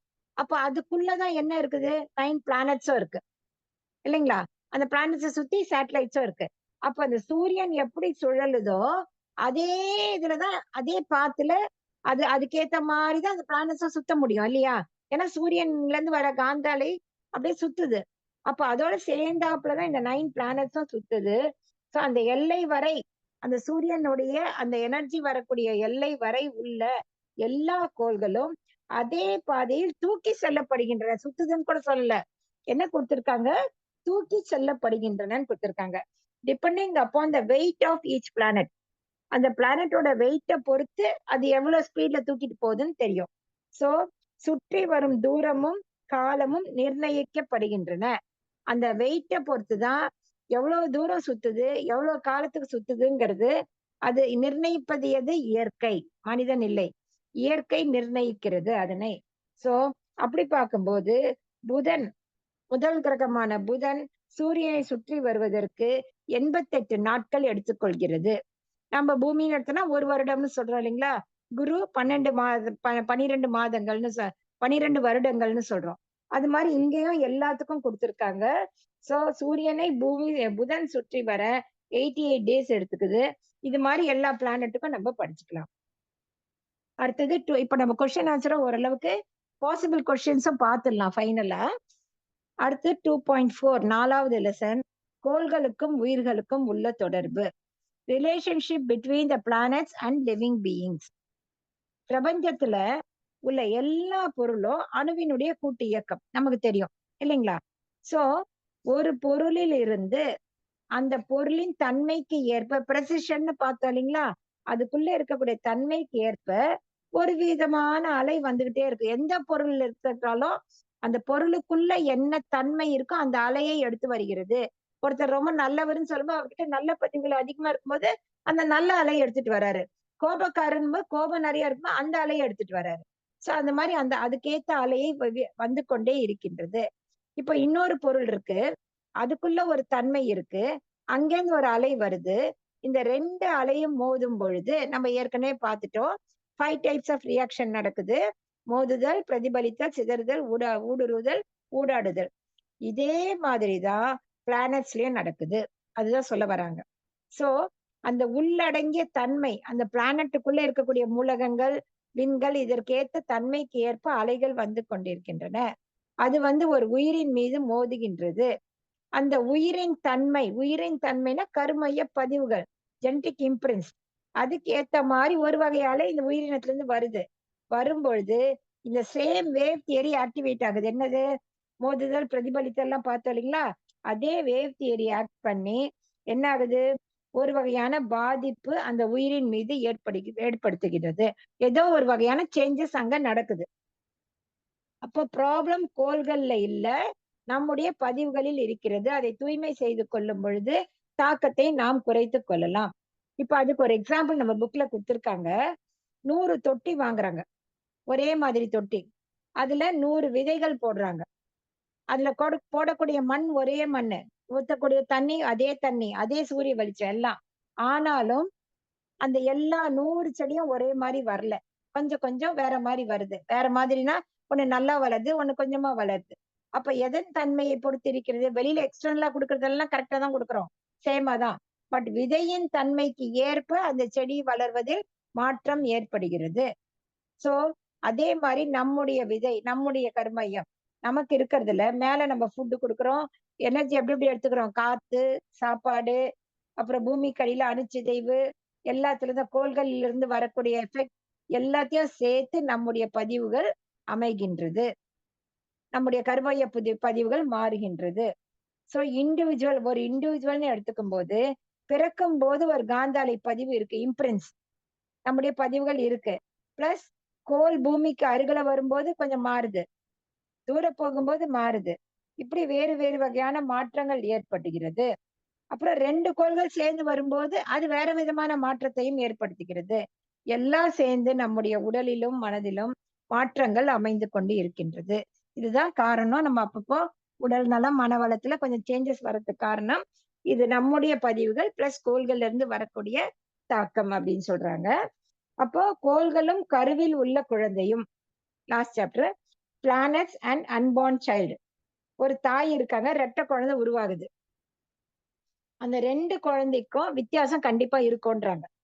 2 பக்கமும் ரத்த ஓட்டத்தில் முதல்ல வேறுபாடு இருக்குமா. தாயுடைய உடம்புல 2 பக்கத்துல ரத்த ஓட்டத்தில் வேறுபாடு. அப்ப உருவாகும் நேரம் 1 நிமிஷம் டிஃபரன்ஸ் இருந்தாலும், அதாவது நட்சத்திரம் சேமா இருக்கும், லக்னம் சேமா இருக்கும், எல்லாம் சேமா இருக்கும். But degree will vary. அந்த டிகிரி வேரி ஆகும்போது நிச்சயமாக அந்த குழந்தைகளுக்குள் வேறுபாடு நிச்சயமா இருக்கும். அதே நட்சத்திரம் தான் எல்லாம் சொன்னாலும் அதுல டிஃபரன்ஸ் இருக்கும். சோ இதை பொறுத்து குழந்தைகளின் உடல் நலம், மனவளம், அறிவுத்திறன், ஆயுட்காலம் அனைத்தும் வேறுபடுகின்றனன்னு கொடுக்கிறாரு மகரிஷி. ஒரே இரட்டை குழந்தையால ஏன்பா டிஃபரன்ஸ் இருக்கு? நம்ம சொல்றோம் ஒரு தாய் வயித்துல பிறந்தாலே இவ்வளவு டிஃபரன்ஸ்னு இல்ல. ஒரே இரட்டை குழந்தையா உருவாகும் பொழுது கூட டிஃபரன்ஸ் எது? இந்த மாதிரி உருவாகக்கூடிய நேரம் 1 மினிட் டிஃபரன்ஸ் இருந்தாலும் அந்த டிகிரியை பொறுத்து உடல் நலம், மனவளம், அறிவுத்திறன், ஆயுட்காலம் எல்லாவற்றிலும் வித்தியாசம் இருக்கும். அதுக்கு மகரிஷி கொடுக்கிறது இன்னொரு எக்ஸாம்பிள். ஒரு பழம் ஒரு பக்கம் இனிக்குது, அதே பழம் இன்னொரு பக்கம் புளிக்குது. இனிக்கிற பக்கத்துல நல்ல காத்து வெளிச்சம் பட்டிருக்கும். சோ அது இனிப்பா இருக்கும். அந்த காத்து வெளிச்சம் படாத பகுதி புளிப்பா இருக்கும் ஒரே பழத்திலேயே. சோ அது மாதிரி இரட்டை குழந்தைகள் அப்படி டிஃபரன்ஸ் இருக்கும்னு கொடுக்குறாங்க. ஃபைனலா கொடுக்கக்கூடியது ராகு கேது கிரகண நேரம். கிரகண நேரம் பாக்குறோம் இல்லையா நம்ம, எக்லிப்ஸ் நடக்கக்கூடிய டைம்.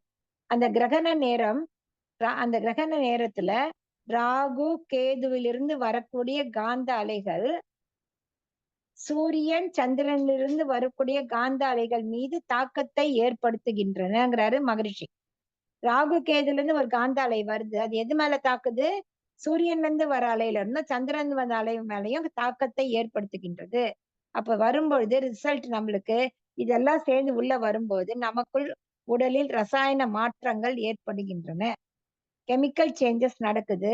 நடக்கும் பொழுது என்ன ஆகுது? அந்த டைம்ல நமக்கு செரிமானம் குறைகிறது, டைஜஸ்டிவ் பவர் குறைய. அதனாலதான் முதல்ல சாப்பிடணும் அப்படின்வாங்க, ஏன்னா டைஜஷன் கம்மியா இருக்கும். அடுத்து அந்த டைம்ல உறவு கொள்ளும் போது அந்த குழந்தையுடைய உடல் நலமும் மனவளமும் பாதிப்பு ஏற்படுகிறது. அதனாலதான் அப்போ அந்த சாமியை கும்பிடுங்க, வெறுமனே கண்ண மூடி உட்கார்ந்துருங்கன்னா சொல்றது எதுக்குன்னா இதுக்காக தான். சோ இதை தடுக்கத்தான் விரத நாட்கள், தெய்வத்தை நினையுங்கள், சங்கல்பம் செய்து கொள்ளுங்கள், சாப்பிட வேண்டாம், விரதம் இதெல்லாம் கொடுக்கறது எதுக்குன்னா டு மெயின்டைன் அவர் இம்யூனிட்டி. ஏற்கனவே இம்யூனிட்டி குறைச்சலா தான் இருக்கு, இன்னும் இருக்கிறதும் போச்சுன்னா ரொம்ப வீக் ஆயிடுவோம். அந்த இம்யூனிட்டியை நம்ம மெயின்டைன் பண்ணிக்கிறதுக்காக அந்த கிரகண நேரத்துல நம்மள இறை சிந்தனையோடு இருக்க சொல்றது அதுக்காக தான். மற்ற சாப்பாடு, மற்ற என்ன சொல்றது, அனுபவங்கள் எல்லாம் தவிர்த்துக்குங்கன்னு சொல்றாங்க. சோ நம்முடைய குரு அமைச்சு கொடுத்திருக்க இந்த நவகிரக தவம்னு கொடுத்திருக்காரு பாருங்க, அந்த நவகிரக தவத்தை ஒழுங்கா முறையா உணர்ந்து விஷுவலைஸ் பண்ணி அந்த கிரகத்துல இருந்து நம்ம அந்த ஆற்றலை வாங்கும் பொழுது அந்த கோள்களிலிருந்து நம்மை தாக்கக்கூடிய அலைகளாக இருந்தாலும் அந்த அலைகளால் பாதிக்கப்படாமல் நம்மை நாமே காத்து கொண்டு நம்ம நல்லா வாழறதுக்கு நம்ம குரு அவ்வளவு அருமையா ஒரு பஞ்சபூத நவகிரக தவம்னு கொடுத்திருக்காங்க. அந்த தவத்தை நம்ம ஒழுங்கா செஞ்சோம்னா நிச்சயமா இந்த கோள்களிலிருந்து வரக்கூடிய தாக்கத்திலிருந்து நம்மை நாம் காத்து கொள்ளலாம், நிறைவாகவும் அமைதியாகவும் வாழலாம் என்று இந்த சாப்டரை நம்ம முடிச்சுக்கலாம். பாசிபிள் கொஸ்டின்ஸ் நம்ம அப்படியே நாலுத்துக்கும் பார்த்துடலாம். இன்னும் ஒரு 20 மினிட்ஸ் இருக்கு. ஸோ பாசிபிள் கொஸ்டின்ஸ் பார்த்துடலாம். முதல் லெசன் ஜஸ்ட் கொஸ்டின் பார்த்தாலே ஆன்சர்ஸ் நமக்கு கொஞ்சம் ஞாபகம் வரும், கூடவே ஆன்சரும் சொல்லிடுறேன். முதல் லெசன் பஞ்சபூதங்களின் தோற்றம், பாசிபிலிட்டிஸ், இதெல்லாம் கொஞ்சம் வந்திருக்க கொஸ்டின்ஸ் எல்லாம் வச்சு எழுதுனது. பிரபஞ்சம் அண்ட் உயிரினங்கள் டேஷின் தன்மாற்றத்தால் தோன்றின. எதன் தன்மாற்றத்தால்? இறைநிலையின் தன்மாற்றத்தால் தோன்றின. இறைநிலை தன்னிருக்க ஆற்றலாலும் நுண் அதிர்வாலும் நொறுங்கி டேஷ் ஆகியது. என்னவாச்சு? இறைநிலை இறைத்துகளாக ஆகியது. இறைத்துகள்கள் இறைநிலையின் இறைத்துகள்ங்கிறது இறைநிலையின் என்னன்னு பார்த்தோம், நுண்பகுதி. நுண்பகுதின்னு சொல்றாங்க, பிராக்ஷன் சொல்றாங்க இங்கிலீஷ்ல. அடுத்தது கோடிக்கணக்கான இறைத்துகள்கள் சேர்ந்து கொத்தி இயக்கமாக இயங்குவதற்கு என்ன பெயர்? வின் ஆட்டம். அனைத்து தோற்ற பொருட்களுக்குள்ளும் மூலக்கூறு எதுவா இருக்கு? எல்லா தோற்ற பொருளும் மூலக்கூறு. மூலகம் எது? விண்தான் மூலகமாக மூலக்கூறாக இருக்கின்றது. விண்ணிற்கு உள்ளிருக்கும் இறைத்துகள்கள் டேஷ் அலைகளாக வெளியேறுகின்றன. விண்ணுக்குள்ள இருக்க இறைத்துகள்கள் என்ன அலையா வெளியேறுது? காந்த அலைகளாக வெளியேறுகின்றன. நிகர ஆற்றல் ஈக்குவல் டு, அந்த ஆற்றல் என்ன சொல்லுவாங்க? இருக்க ஆற்றல் மைனஸ் விலக்கு ஆற்றல். அது புக்ல பார்த்தா தெரியும், அது வரதுக்கு சான்சஸ் இருக்கு. சோ இருக்க ஆற்றல் மைனஸ் விலக்கு ஆற்றல் ஈக்குவல் டு நிகர ஆற்றல், நிகர இருக்க ஆற்றல். 8th கொஸ்டின், பிரபஞ்சத்தில் தனித்து இயங்கும் விண்கள் நிறைந்துள்ள களம். என்ன பேர் அதுக்கு? தனித்து இயக்கக்கூடிய இதுக்கு பெயர் காந்த களம், ஆகாசம் அப்படின்னு கொடுத்திருக்காங்க புக்ல. சோ பிரபஞ்சத்தில் தனித்த விண்கள் நிறைந்துள்ள களம் காந்த களம். இந்த காந்த கடலாக இயங்குகிறது, அதற்கு பெயர் ஆகாஷ், ஆகாசம்னு கொடுத்திருக்காங்க. 4 வகை விண்கள் யாவை? Electron, proton, neutron, black hole. Define. டிஃபைன்னா நம்ம டெஃபினேஷன் தெரிஞ்சுக்கணும்னு இல்ல, புரிஞ்சுக்கிட்டோம்னா அந்த கொஸ்டினுக்கு ஆன்சர் நம்ம இதுதான் சொல்லலாம். எலக்ட்ரான்னா என்ன, புரோட்டான்னா என்னன்னு சொல்லலாம். சோ அப்படின்னா என்னன்னு நம்ம படிச்சுக்கலாம். 10வது கொஸ்டின், ஒரே வகை அணுக்களின் தொகுப்பு. ஒரே மாதிரி அணுக்கள்லாம் சேர்ந்தது என்னன்னு பார்த்தோம் நம்ம, மூலகம். பார்த்தோம் இல்லையா? நம்பர் 1 மூலகம். சோ மூலகம், ஒரே வகை அணுக்கள் சேர்ந்தது மூலகம். 2 விண்கள் கொண்ட அணுக்கு என்ன பேர்ப்பா? ஹைட்ரஜன். என்னென்ன இருக்கும்? ஒரு எலக்ட்ரான், ஒரு புரோட்டான். அதன் இன்னொரு பெயர் என்ன சொல்றோம்? நீரக அணுன்னு சொல்றோம். ஓகேங்களா? அடுத்தது இயற்கை மூலகங்களின் எண்ணிக்கை எத்தனை பார்த்தோம்? Total number of elements 92. இது கேட்க வாய்ப்பு இருக்கு. அடுத்து 1 proton plus 1 electron is equal to hydrogen. 2 proton 2 neutron 2 electron இருக்கிறதுக்கு என்ன பேர்ப்பா? 2 proton 2 neutron and 2 electron, helium. அடுத்தது 8 8 8 8 புரோட்டான் 8 நியூட்ரான் 8 எலக்ட்ரான் இருக்கிறதுக்கு பேரு ஆக்சிஜன். 5 பௌதீக பொருட்கள் யாவை? நிலம், நீர், நெருப்பு, காற்று, விண். இத படிச்சுட்டு எல்லாம் 5வது எது? நிலம். 4வது நீர். இதையும் நம்ம தெரிஞ்சுக்கணும். ஏன்னா கேட்பாங்க 3வது 4வதுன்னு. சோ அதையும் நம்ம தெரிஞ்சுக்கணும். அடுத்தது ஹைட்ரஜன் அணுவின் வேறு பெயர் என்ன பெயர் சொல்லுவோம்? காற்று, வாயுன்னு சொல்லுவோம். ஓகேங்களா? ஆக்சிஜன் அணுவின் வேறு பெயர் அழுத்த காற்று, நெருப்பு. டேஷின் தொகுப்பே காற்று, நெருப்பு, நீர், நிலம். மத்த நாள எதனுடைய தொகுப்புன்னு பார்த்தோம்? விண்களின் தொகுப்பு. Next question. பிரபஞ்சத்தில் உள்ள அனைத்தும் டேஷின் கூட்டாகும். எதனுடைய கூட்டு? பஞ்சபூதங்களின் கூட்டாகும். இது ஃபர்ஸ்ட் லெசன்ல பாசிபிள். ஏன்னா இது 1 மார்க் கொஸ்டின், அப்ஜெக்டிவ் டைப் இருக்கிறதுனால அதுக்கேத்த மாதிரி ரெடி பண்ண வேண்டியதா இருந்தது.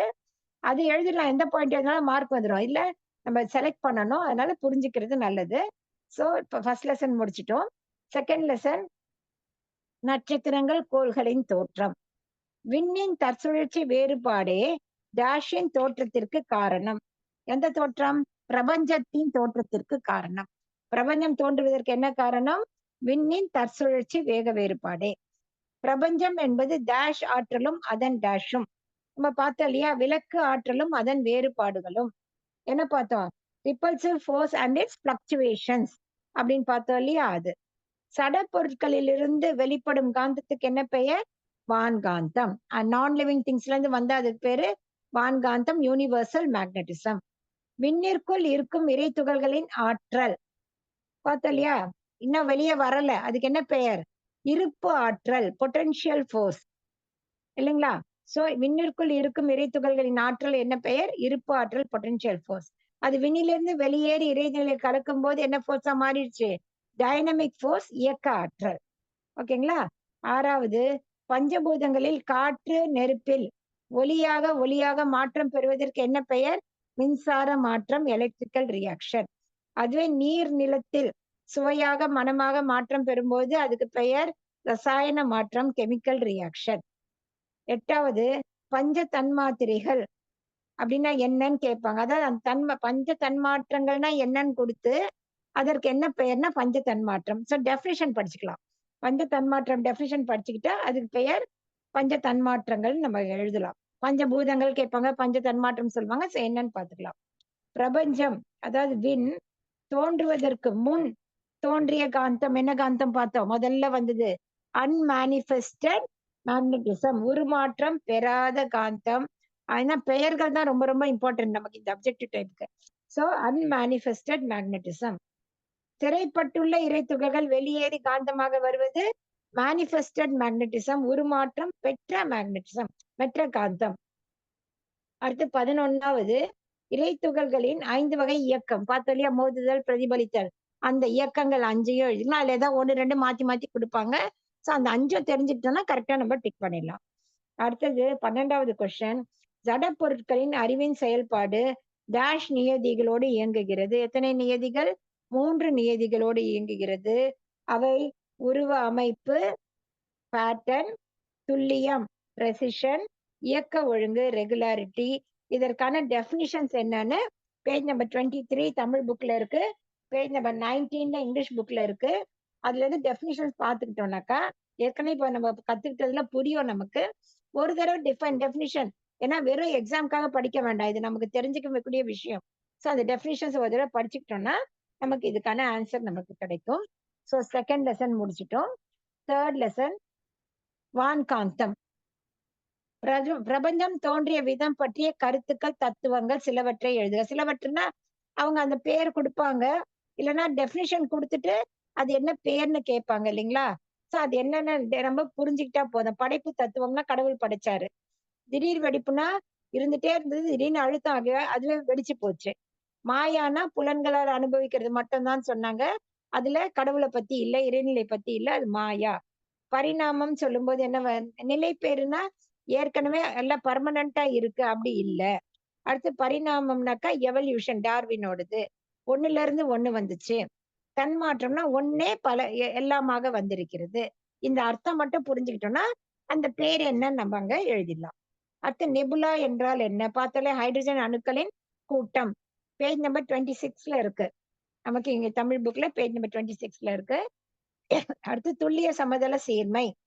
ஸ்பெசிபிக் கிராவிட்டி என்றால் என்ன? பேஜ் நம்பர் 26ல தான் இருக்கு அதுவும். இங்கிலீஷ்ல பேஜ் நம்பர் 22ல இருக்கு ரெண்டுத்துலயுமே. அடுத்து 4th கொஸ்டின். 24 விண்கல் சேர்க்கை என்ன பேருப்பா? ஆக்சிஜன். 8 + 8 + 8 உயிர் காற்று ஆக்சிஜன். 5th question. மையத்தில் நெருக்கம் அதிகமாகி அணுச்சிதைவு அணுச்சேர்க்கை இது ரெண்டும் நிகழும் பொழுது டேஷ் என்ற அமைப்பு சிறு துண்டுகளாக சிதறி ஓடுகிறது. எந்த அமைப்பு? நெபுலா. பார்த்தீங்களா? நெபுலா சிதறி சிறு சிறு துண்டுகளாக ஓடுகிறதுன்னு பார்த்தீங்களா? சோ எந்த அமைப்பு சிதறுகிறது? அக்கார்டிங் டு டிரான்ஸ்ஃபர்மேஷன் தியரி, நெபுலாங்கிற அமைப்பு சிதறி துண்டு துண்டுகளாக ஓடுகிறது. அதிக வெப்பத்தையும் அதிக வெளிச்சத்தையும் தரக்கூடிய அமைப்புகள் என்ன பேர் சொன்னோமோ? நட்சத்திரங்கள், ஸ்டார்ஸ். நிறைய வெளிச்சம் நிறைய வெப்பம் இருந்தா அதுக்கு பேர் என்ன? ஸ்டார். ஒவ்வொரு சூரிய கோளிலிருந்தும் அதன் தற்சுழற்சியால் உள்ளிருந்து வெளியேறக்கூடிய மூலகங்கள் சூரியனை சுற்றி சிறிய பெரிய உருண்டைகளாக உருவெடுப்பதற்கு என்ன பெயர்? எரிகற்கள். பார்த்தீங்களா? அந்த டெஃபினிஷன் பார்த்துக்கிட்டோம்னா மீட்டியோரைட்ஸ், அந்த எரிகற்கள் இருக்கக்கூடிய டெஃபினிஷன் பார்த்துக்கிட்டோம்னா அது பேர் மீட்டியோரைட் கொடுப்பாங்க, கோல்னு கொடுப்பாங்க, நட்சத்திரம் கொடுப்பாங்க. ஸோ அது என்னன்னு டெஃபினிஷன் கரெக்டா புரிஞ்சுக்கிட்டோம்னா நம்ம எழுதிடலாம். ஸோ சூரியனிலிருந்து அந்த சூரியன் சுழலும் போது அதுல இருந்து வெளியே வரக்கூடிய மூலகங்கள் சூரியனை சுத்தி சிறிய பெரிய உருண்டைகளாக உருவெடுப்பதற்கு பெயர் நட்சத்திரங்கள், சாரி எரிகற்கள், மீட்டியோரைட்ஸ். சூரியனின் வெப்பம் சென்டர்ல எவ்வளோ? 17 ஃபாலோட் பை 6 ஜீரோஸ். பெரிஃபெரி விளிம்புல 6000 டிகிரிஸ். அடுத்து டிஃபைன் கோல். ஏன்னா டிஃபைன் ஏன் கொடுத்துருக்கோம்னா டெஃபினிஷன் படிச்சுட்டு அது கோல்னு சொல்லலாம். அப்போ அந்த சூரியனை சுற்றி உள்ள கோள்கள் எத்தனை? 9. அவை யாவை? இதெல்லாம் வரிசையா நம்ம ஒரு கொஸ்டினா எழுதிக்கலாம். என்னென்ன இருக்கு சூரியனை சுற்றி? புதன், சுக்கிரன், பூமி, செவ்வாய், குரு, சனி, யுரேனஸ், நெப்டியூன். ஓகேங்களா? சோ இது சொல்லணும். அடுத்தது அவை யாவை எழுதிட்டோம். டிஃபைன் துணைக்கோள்கள். சேட்டலைட்னா என்ன? இந்த கோள்களை சுத்தி வர்றதுக்கு பேரு துணைக்கோள்கள். அப்போ நம்பர் ஆஃப் சேட்டலைட்ஸ். பூமிக்கு எத்தனை சேட்டலைட்ஸ் இருக்கு? நம்பர் 1. செவ்வாய்க்கு எவ்வளோ? 2. குருவுக்கு 16. சனிக்கு 18. யுரேனஸ் 2. நெப்டியூன், இந்த யுரேனஸ் 5. நெப்டியூனுக்கு 2. இதெல்லாம் நம்ம எழுதி நம்ம ஒரு நோட் போட்டு இந்த மாதிரி கொஸ்டின் எழுதிட்டோம்னா எக்ஸாம் அன்னைக்கு அதை பார்த்தாலே போதும். அடுத்து 11th கொஸ்டின். செவ்வாய்க்கும் குருவுக்கும் இடையே எத்தனை எரிகற்கள் உள்ளன? 40,000. இது நம்ம கேட்டு கேட்டு நம்ம பழக்கம் பண்ணிட்டோம்னா ஈஸியா இருக்கும் அப்ப படிக்கும்போது. அடுத்தது ஒவ்வொரு கோளிலிருந்தும் வரக்கூடிய காந்த அலைகளின் தன்மை வேறுபட காரணங்கள் யாவை? ஏன் வேறுபடுது அப்படின்னு சொல்லும்போது என்ன? அதுக்குள்ள இருக்கக்கூடிய விண்களின் எண்ணிக்கை, அதனுடைய நெருக்கம், இதெல்லாம் பேஸ் பண்ணி தானே வருதுன்னு சொல்றோம். ஸோ அதை நம்ம சொல்றோம். அது நமக்கு புக்ல பேஜ் நம்பர் 28ல இருக்கு. இங்கிலீஷ்ல பேஜ் நம்பர் 24ல இருக்கு. Next question. சூரியனுக்கும் பூமிக்கும் இடையே உள்ள தொலைவு. சோ அதுவும் நம்ம எல்லாமே படிச்சுக்கணும். பாருங்க, சூரியனுக்கும் புதனுக்கும் அப்படின்னு பார்க்கும்பொழுது 3 கோடி மைல்கள். சூரியனுக்கும் சுக்கிரனுக்கும் 6.7 crores. நம்ம அப்படியே அந்த வரிசையிலே படிச்சுக்கிட்டா ஈஸியா இருக்கும். அடுத்தது பூமி பார்க்கும்போது 9.3 crore மைல்கள். அடுத்து செவ்வாய் 14.1 crore மைல்ஸ். குரு 48 crore miles. Shani 88.6 crore miles. Uranus 178 crore. Neptune 280 crores. Pluto 367 crores. இதெல்லாம் நம்ம எழுதி வச்சு படிச்சுக்கலாம். சூரியன் தன்னைத்தானே டேஷ் நாட்களுக்கு ஒரு முறை சுற்றி வருகிறது. எத்தனை நாட்கள்? 25 நாட்கள். புதன் சூரியனை சுற்றி வர எவ்வளவு நாள் ஆகுது? இதுவும் எல்லாமே படிச்சுக்கணும். புதன் எவ்வளவு நாளைக்கு ஒரு தடவை சூரியனை சுத்தி வருது? 88 நாள். சுக்கிரன் 225 days. பூமி 1 வருடம். செவ்வாய் 18 months. குரு 12 years. சனி 13 years. Uranus 84 years. Neptune 165 years. Pluto 248 years. இது அட்லீஸ்ட் நம்ம நம்ம இப்ப இங்க இருக்கிற அந்த 9 பிளானட்டுக்காவது நம்ம கரெக்டா படிச்சுக்கிறது நல்லது. சோ இது வந்து நமக்கு 3rd லெசன்ல வரக்கூடிய பாசிபிள் கொஸ்டின்ஸ் இதெல்லாம். அடுத்து 4th லெசன் கோள்களுக்கும் உயிர்களுக்கும் உள்ள தொடர்பு. கோள்களிலிருந்து வரக்கூடிய காந்த அலைகள், அதாவது என்ன சொல்றாங்கன்னா, கோள்ல இருந்து வர்றது காந்த அலைகள் அந்த கோளின் டேஷை கொண்டு இருக்கும். எதை கொண்டு இருக்கும்? எண்ணிக்கை வரும், ஏதாவது வரும். சோ தன்மையை கொண்டு இருக்கும், கொண்டிருக்கும். அது போய் ஒரு உயிர் மேல மோதுது. அந்த கோள்கள்ல இருந்து வரக்கூடிய அலை அதற்குள் உள்ள டேஷை பொறுத்து பாதிப்பை ஏற்படுத்துகிறது. எதை பொறுத்து? ப்ளூ பிரிண்ட், அறிவாட்சி தரம், பர்சனாலிட்டின்னு சொல்றோம் இல்லையா? நம்முடைய கர்மய பதிவுகள், அறிவாட்சி தரம். அதாவது வந்து நம்ம பார்த்திருக்கோம். அறிவாட்சி தரம் ப்ளூ என்ன அர்த்தம்னாக்கா, பர்சனாலிட்டினா சஞ்சித கர்மமும் பிராரப்த கர்மமும் சேர்ந்தது பர்சனாலிட்டி. சோ அந்த நம்முடைய பர்சனாலிட்டியை பொறுத்து இருக்கும்னா என்ன அர்த்தம்? நம்முடைய பதிவுகள் சஞ்சித கர்மம் பிராரப்த கர்மத்தின் அதனுடைய சேர்க்கையை பொறுத்து இருக்கும். சோ நம்ம புக்ல கொடுத்திருக்கிறது என்ன கொடுத்திருக்காங்கன்னா, அதற்குள் உள்ள அறிவாட்சி தரத்தை பொறுத்து இருக்கும், ப்ளூ பிரிண்டை பொறுத்து இருக்கும், பாதிப்பை ஏற்படுத்துகின்றன. சோ உடல் நலம் மனவளம் எதை பொறுத்து அமைகின்றது? ஒருத்தருடைய உடல் நலமும் மனவளமும் எதை பொறுத்து அமையுது? நம்ம பார்த்திருக்கோம் இல்லையா? எதை பொறுத்து அமைகின்றது? பிறக்கும் போது இருக்கக்கூடிய காந்த அலை பதிவு, அடுத்தது கோள்கள் பூமிக்கு அருகில் வரக்கூடிய போது ஒரு வகை பதிவு ரசாயன மாற்றம், விலகி செல்லும் போது வேறு வகையான ரசாயன மாற்றம், அப்புறம் 2 கோள்கள் சேர்ந்து வரக்கூடிய அலை, இதெல்லாம் சேர்ந்துதான் ஒரு மனிதனுடைய உடலிலும் மனதிலும் மாற்றங்கள் ஏற்பட்டு கொண்டிருக்கின்றன. சோ இதெல்லாம் வந்து நம்ம இத கொடுப்பாங்க. நம்ம இதை மட்டும் நம்ம ஒன் வேர்ட் மட்டும் டிக் பண்றதுக்கு படிச்சுக்கணும் அதை நோட்ஸ்ல இருந்து. ஓகேங்களா? அடுத்தது இரட்டை குழந்தைகள் பார்த்தோம் இல்லையா? அந்த இரட்டை குழந்தைகள்னா என்ன பார்த்திருக்கோம் நம்ம? இரட்டை குழந்தைகள் ஒரே டைம் தான் உருவாகுது. உருவாகும் போது அந்த தாயுடைய ரத்த ஓட்டத்துல ஒரு பக்கம் வேரி ஆகும். 2 சைடும் கொஞ்சம் டிஃபரன்ஸ் வருது. 1 நிமிஷம் டிஃபரன்ஸ் வந்தாலும் நட்சத்திரம் சேமா இருக்கு, லக்னம் சேமா இருக்கு, எல்லாம் சேமா இருந்தாலும் அந்த டிகிரி டிஃபர் ஆகிறதுனால அந்த குழந்தைகளுக்குள் டிஃபரன்ஸ் ஏற்படுகின்றது. அதை பொறுத்துதான் அந்த குழந்தையுடைய எது அமைகிறது? உடல் நலம் அமைகிறது, மனவளம் அமைகிறது, அறிவாட்சி தரம் அமைகிறது, ஆயுள் காலத்தில் வித்தியாசம் ஏற்படுகின்றது. சோ இதுவா நம்ம ஏற்கனவே படிச்சதுதான். சோ அதுதான் நம்ம இங்க இரட்டை குழந்தைன்னு போட்டிருக்கேன். என்னன்னாக்கா இதுல எது வேணா கேட்கலாம். ஒரு குழந்தையின் உடல் நலம் எதை பொறுத்து அமைகிறது? இரட்டை குழந்தைகளில் அதுல ஆப்ஷன்ஸ் கொடுத்திருப்பாங்க. அதுக்காக திருப்பி அதை சொன்னது. சொல்லும்போது அது கரெக்டா நமக்கு திருப்பி வந்துரும். ஓகேங்களா? இரட்டை பிண்டம் பற்றி மகரிஷி கூற்று. மகரிஷி ஒரு கூற்று கொடுத்திருக்காரு இரட்டை குழந்தை பற்றி, இரட்டை பிண்டம் பற்றி. என்ன கொடுத்திருக்காருன்னா, கரு அமையும் காலத்தில் தாயின் ரத்தம் கலந்து அவற்றில் ஓடுவதில் பேதமாகும் அப்படின்னு மகரிஷி கொடுத்திருக்காரு. இத கொடுத்துட்டு யாருடைய கருத்துன்னு கேட்பாங்க. சோ நம்ம வேதாத்திரி மகரிஷியுடைய கருத்து தான் அது. கரு அமையும் காலத்தில், அந்த கரு உருவாகக்கூடிய காலத்தில் தாயின் ரத்தம் பார்த்தல, தாயுடைய ரத்த ஓட்டத்துல 2 பக்கம் டிஃபர் ஆகுது. கலந்து அவற்றில் ஓடுவதில் பேதமாகும். பேதம்னா டிஃபரன்ஸ் ஆகும் அப்படின்னு கொடுத்திருக்காங்க. சோ அது வந்துட்டு யாருடைய சொன்னது அது? அதை இந்த கூற்றை படிச்சுக்கிட்டோம்னா பை ஹூம்னு கேட்டாக்க பை வேதாத்ரி மகரிஷின்னு நம்ம எழுதிக்கலாம். டேஷ் நேரத்தில் செரிமானம் குறைவாக இருக்கும். எந்த நேரத்துல? கிரகண காலத்தில், eclipse, during the time of eclipse, கிரகண நேரத்தில் செரிமானம் குறைவாக இருக்கும். அப்போ அந்த கிரகண நேரத்தில் நாம் செய்ய வேண்டியவை யாவை? ஏன்னா செய்ய வேண்டியவை யாவைன்னு பார்த்துக்கிட்டாலே எது கொடுத்தாலும் நம்ம ஆன்சர் எழுதிடலாம். அதுக்காக அந்த கொஸ்டினா எழுதிட்டாச்சு.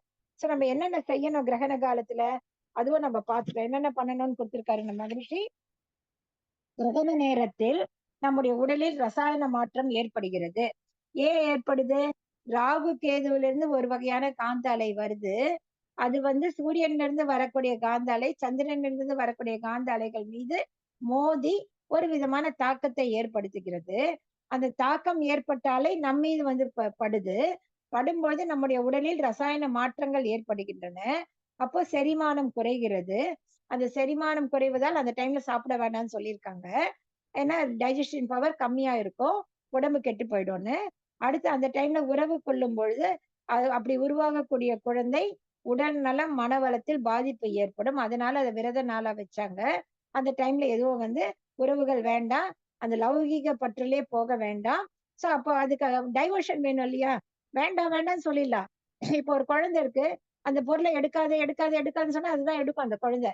அப்ப என்ன சொன்னா, ஏதோ ஒரு மாற்று பொருளை கொடுத்தோம்னா அந்த குழந்தைக்கு டைவர்ட் ஆயிடும். அது மாதிரி நமக்கு என்ன டைவர்ஷன் கொடுத்திருக்காங்க? விரத நாட்களா வச்சு கடவுள் பேரை சொல்லு, மந்திரங்கள் சொல்லு, மெடிடேஷன் பண்ணு. அதுதான் மெடிடேஷன் பண்றோம். தவம் பண்ணு, தெய்வ நினைவோடு இரு, சங்கல்பம். எனக்கு தேவையானதுக்கு நான் சங்கல்பம் வைக்கலாம். சாப்பிடாம இருக்கணும். இதெல்லாம் பண்ணும்பொழுது நம்முடைய இம்யூனிட்டி பவர் மெயின்டைன் ஆகும். நம்முடைய அந்த நோய் எதிர்ப்பு ஆற்றல் குறையாமல் இருக்கும். இதெல்லாம் விட்டுட்டு அந்த டைம்ல ஃபுல்லா சாப்பிட்டு எல்லா புலனின்பத்துல ஈடுபட்டோம்னா நிச்சயமாக உடல் நலமும் பாதிக்கப்படும். அது பேஸ் பண்ணி மனவளமும் பாதிக்கப்படும். அதனால இதெல்லாம் செய்ய சொல்லியிருக்காங்க. எதுக்காக? இந்த எக்லிப்ஸ் டைம்ல, இந்த கிரகண நேரங்களில் இதை தடுக்கவே விரத நாட்கள், தெய்வ நினைவு, சங்கல்பம், சாப்பாடு வேண்டாம் அப்படி இப்படின்லாம் சொல்லி நமக்கு ஒரு நல்வழிப்படுத்துறாங்க பெரியவங்க. சோ அது அப்போ செய்ய வேண்டியவை யாவைங்கிறது இவ்வளவுதான் விஷயம். சோ இதை நம்ம பார்த்துக்கிட்டோம்னா எது கேட்டாலும் நம்ம ஒன் வேர்ட்ல நம்ம எழுதிடலாம். அடுத்து சூரியன் உடலோடு எதோடு தொடர்புடையது? நம்ம ஏற்கனவே பஞ்சபூத நவகிரக தவம் நம்ம புக் நம்பர் 2ல பார்த்திருப்போம் இல்லையா? சோ சூரியனுடைய காந்தாலை கதிர்கள் எதோடு தொடர்புடையது? உடம்புல எலும்புகளோடு. இது நிச்சயமா இதுல ஏதாவது ஒண்ணு கேட்பாங்க. நம்முடைய உடம்பில் எலும்புகளோடு தொடர்புடையது. புதன்ங்கிற கிரகம் எதோடு தொடர்புடையது?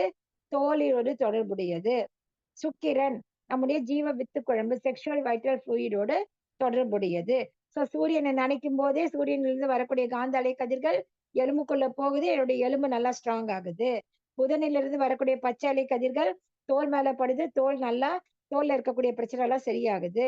சுக்கிரனிலிருந்து வரக்கூடிய ஒயிட் கலர் கதிர்கள் என்னுடைய அந்த வைட்டல் ஃப்ளூயிடுக்குள்ள போய் சுத்தமாகுது. சந்திரனிலிருந்து வரக்கூடிய ஒயிட் கலர் கதிர்கள் ரத்த ஓட்டத்தோடு சேர்ந்து என்னுடைய ரத்த ஓட்டம் சீரடைகிறது. செவ்வாயிலிருந்து வரக்கூடிய சிகப்பு நிற கதிர்கள் என்ன ஆகுது? மஜ்ஜை, போன் மேரோன்னு சொல்றோம் இல்லைங்களா? அந்த மஜ்ஜைக்குள்ள பெனிட்ரேட் ஆகி அந்த மஜ்ஜையை தூய்மை செய்கிறது. மஜ்ஜை நல்லா ஸ்ட்ராங் ஆகுது. அடுத்து குருவிலிருந்து வரக்கூடிய பொன்னிறமான கதிர்கள் என்னுடைய மூளை செல்கள் உள்ளுக்குள்ள போய் பெனிட்ரேட் ஆகி அந்த எல்லா செல்களும் நல்லா ஆக்டிவேட் ஆகி மூளை நல்லா ஒர்க் ஆகுது. சனியிலிருந்து வரக்கூடிய சாம்பல் நிறமான காந்த அலை கதிர்கள் என்னுடைய பெரிஃபரல் நர்வஸ் சிஸ்டம், அந்த நரம்புகள் ஃபுல்லா நரம்பு ப்ராப்ளம்னா கடைசியில வரக்கூடிய பெரிய பிரச்சனை. சோ அந்த அந்த நரம்புக்குள்ள போய் அந்த நரம்புகளுக்கெல்லாம் ஸ்ட்ரெங்தன் பண்ணி அந்த நரம்புல இருக்க ப்ராப்ளம்ஸ் எல்லாம் சரியாகி அந்த நர்வஸ் சிஸ்டம் கரெக்டா ஒர்க் ஆகுது. குரு பண்ணும்போது சென்ட்ரல் நர்வஸ் சிஸ்டம், சனின்னு பண்ணும்போது பெரிஃபரல் நர்வஸ் சிஸ்டம். அடுத்து நம்ம சந்திரன் பண்ணும்போது சர்க்குலேட்டரி சிஸ்டம். எல்லாம் ஒரு சிஸ்டம் தான். சுக்கிரன் நமக்கு என்ன சிஸ்டம்? Reproductive system. இது எக்ஸ்கிரீட்டரி சிஸ்டம், தோல்னு வரும்போது இந்த மாதிரி எல்லாமே எல்லா சிஸ்டமும் எனக்கு சரியாகுது. ராகு கேதுவில இருந்து வரக்கூடிய காந்த அலைகள் என்னுடைய ஓஜஸ் மூச்சோடு தொடர்புடையது. ஸோ அந்த ஓஜஸ் மூச்சு சரியாகும் பொழுது என்னுடைய மனம் சீரடைகிறது, மனமும் வளமாக இருக்கிறது அப்படின்னு நம்ம நினைச்சு அந்த தவத்தை பண்ணும் பொழுது நிச்சயமாக நமக்கு ஒரு நல்ல பெனிஃபிட், நல்ல ஒரு உணர்வை நாம் பெற முடியும். ஸோ இந்த இந்தியா நம்ம படிச்சுக்கணும். ஒரு கோள்ல இருந்து வரக்கூடிய அலைகள் உடலில் எந்த தாக்கத்தை ஏற்படுத்துகின்றன இந்த லெசன்ல கொடுத்திருக்காங்க. அதையும் நம்ம படிச்சுக்கலாம். சோ பிரபஞ்ச தன்மாற்றம் சுத்த வெளியில ஆரம்பிச்சோம். இறை துகள், விண், காந்தம், 4 வகை விண்கள் பார்த்தோம். அதுக்கப்புறம் என்னென்னவா மாறிச்சு? காந்தமா மாறி அப்புறம் மூலகங்கள். விண்ணில இருந்து பார்த்தோம் இல்லையா? காத்து, நெருப்பு, நீர், நிலம், 5 பௌதீக பிரிவுகளாக மாறுச்சு. அதுக்கப்புறம் நட்சத்திரங்கள், கோள்கள் எப்படி தோன்றியது, அந்த விளக்கு ஆற்றல், இருப்பு ஆற்றல், அந்த வேக வேறுபாடுதான் காரணம்னு பார்த்தோம். அடுத்து பொட்டன்ஷியல் ஃபோர்ஸ்னா என்ன, டைனமிக் ஃபோர்ஸ்னா என்ன? இருப்பு ஆற்றல், இயக்க ஆற்றல். அது உள்ளுக்குள்ள இருக்கும்போது இருப்பு ஆற்றலாக பொட்டன்ஷியல் ஃபோர்ஸா இருக்கு, வெளில டைனமிக் ஃபோர்ஸா வருதுன்னு பார்த்தோம். அடுத்து எலக்ட்ரிக்கல் ரியாக்ஷன், கெமிக்கல் ரியாக்ஷன். அதாவது ஒளி எலக்ட்ரிக்கல், சுவை மனம் கெமிக்கல் ரியாக்ஷன் பார்த்தோம். பஞ்ச தன்மாற்றங்கள் பார்த்துட்டோம். அடுத்து அன்மேனிஃபெஸ்டட் மேக்னட்டிசம், மேனிஃபெஸ்டட் மேக்னட்டிசம் பார்த்தோம். இறை துகள்களில் 5 வகை இயக்கம் பார்த்தோம். சடப்பொருட்களின் அறிவின் செயல்பாடு, உருவ அமைப்பு, துல்லியம், இயக்க ஒழுங்கு பார்த்தோம். அடுத்து வான்காந்தத்துல படைப்பு தத்துவங்கள், என்னென்ன பிரபஞ்ச தோற்றம் பற்றிய தத்துவங்கள், என்னென்ன தியரிஸ் இருந்துச்சுன்னு பார்த்தோம். அப்புறம் நெபுலா ஃபார்ம் ஆச்சு. அப்புறம் ஸ்பெசிபிக் கிராவிட்டினா என்னன்னு பார்த்தோம். நட்சத்திரங்கள், எரிகற்கள், கோள்கள், அடுத்தது துணைக்கோள்கள், இதெல்லாம் ஃபார்ம் ஆகி அண்டங்கள் பிரபஞ்சம் வரைக்கும் ஃபார்ம் ஆனது பார்த்துட்டோம். கோள்கள் இருந்து வரக்கூடிய காந்த அலைகள் எப்படி நம்மள தாக்குதுன்னு பார்த்தோம். 2 கோள்களுக்கு இடையே எப்படி டிஸ்டன்ஸ் மெயின்டைன் ஆகுதுன்னு பார்த்தோம். சூரியனுடைய காந்த அகலம்னா என்ன? அதுல எப்படி கோள்கள் சுழலுகின்றனன்னு பார்த்தோம். எல்லாத்தையும் பார்த்துட்டு கோள்களுக்கும் உயிர்களுக்கும் உள்ள தொடர்பு என்னன்னு பார்த்தோம். கருவில ரெட்டை குழந்தையா இருந்தாலும் ஏன் டிஃபரன்ஸ்ன்னு பார்த்தோம். அடுத்து கிரகணம் அப்படின்னா என்னன்னு பார்த்து ராகு கேது கிரகண நேரம்னு பார்த்தோம். சோ இது நம்ம பிரபஞ்ச தன்மாற்றம். அந்த உயிர் தோன்றுவதற்கு முதல் உயிர் தோன்றுவதற்கு முன்னாடி வரைக்கும் இப்போ சுத்த வெளியில இருந்து நம்ம இவ்வளவு கிராஸ் பண்ணி இன்னைக்கு வந்துட்டோம். அடுத்த வாரம் பிரபஞ்ச தன்மாற்றம். அதை நம்ம அடுத்து பார்க்கலாம். நமக்கு இந்த பிரபஞ்ச தன்மாற்றம் அப்படிங்கிறது மகரிஷியோட ஒரு ஹைலைட். அதை கொடுத்த நம்முடைய குருவை வணங்கி, எங்களுக்கு கொடுத்த எங்களுடைய குருமார்களையும் வணங்கி இந்த வகுப்பினை நிறைவு செய்து கொள்வோம். இந்த வாய்ப்பை அளித்த WCHE சென்னை மண்டலத்துக்கு என்னுடைய மனம் நிறைந்த நன்றிகளை தெரிவித்துக் கொள்கிறேன். வாழ்க வளமுடன், வாழ்க வளமுடன், வாழ்க வளமுடன். வாழ்க வளமுடன். நன்றி அம்மா. இத்துடன் தாள் 4 இறைஞானமும் முழுமை பேரும் science of divinity and perfection அலகு எண் 2 பிரபஞ்ச தன்மாற்றம் வேதாத்ரி மாடல் ஆஃப் யூனிவர்ஸ் நிறைவு பெற்றது. அன்பர்களுக்கு ஏதேனும் கேள்விகள் இருந்தால் ஹேண்ட் ரைஸ் செய்யுமாறு அன்புடன் கேட்டுக்கொள்கிறோம்.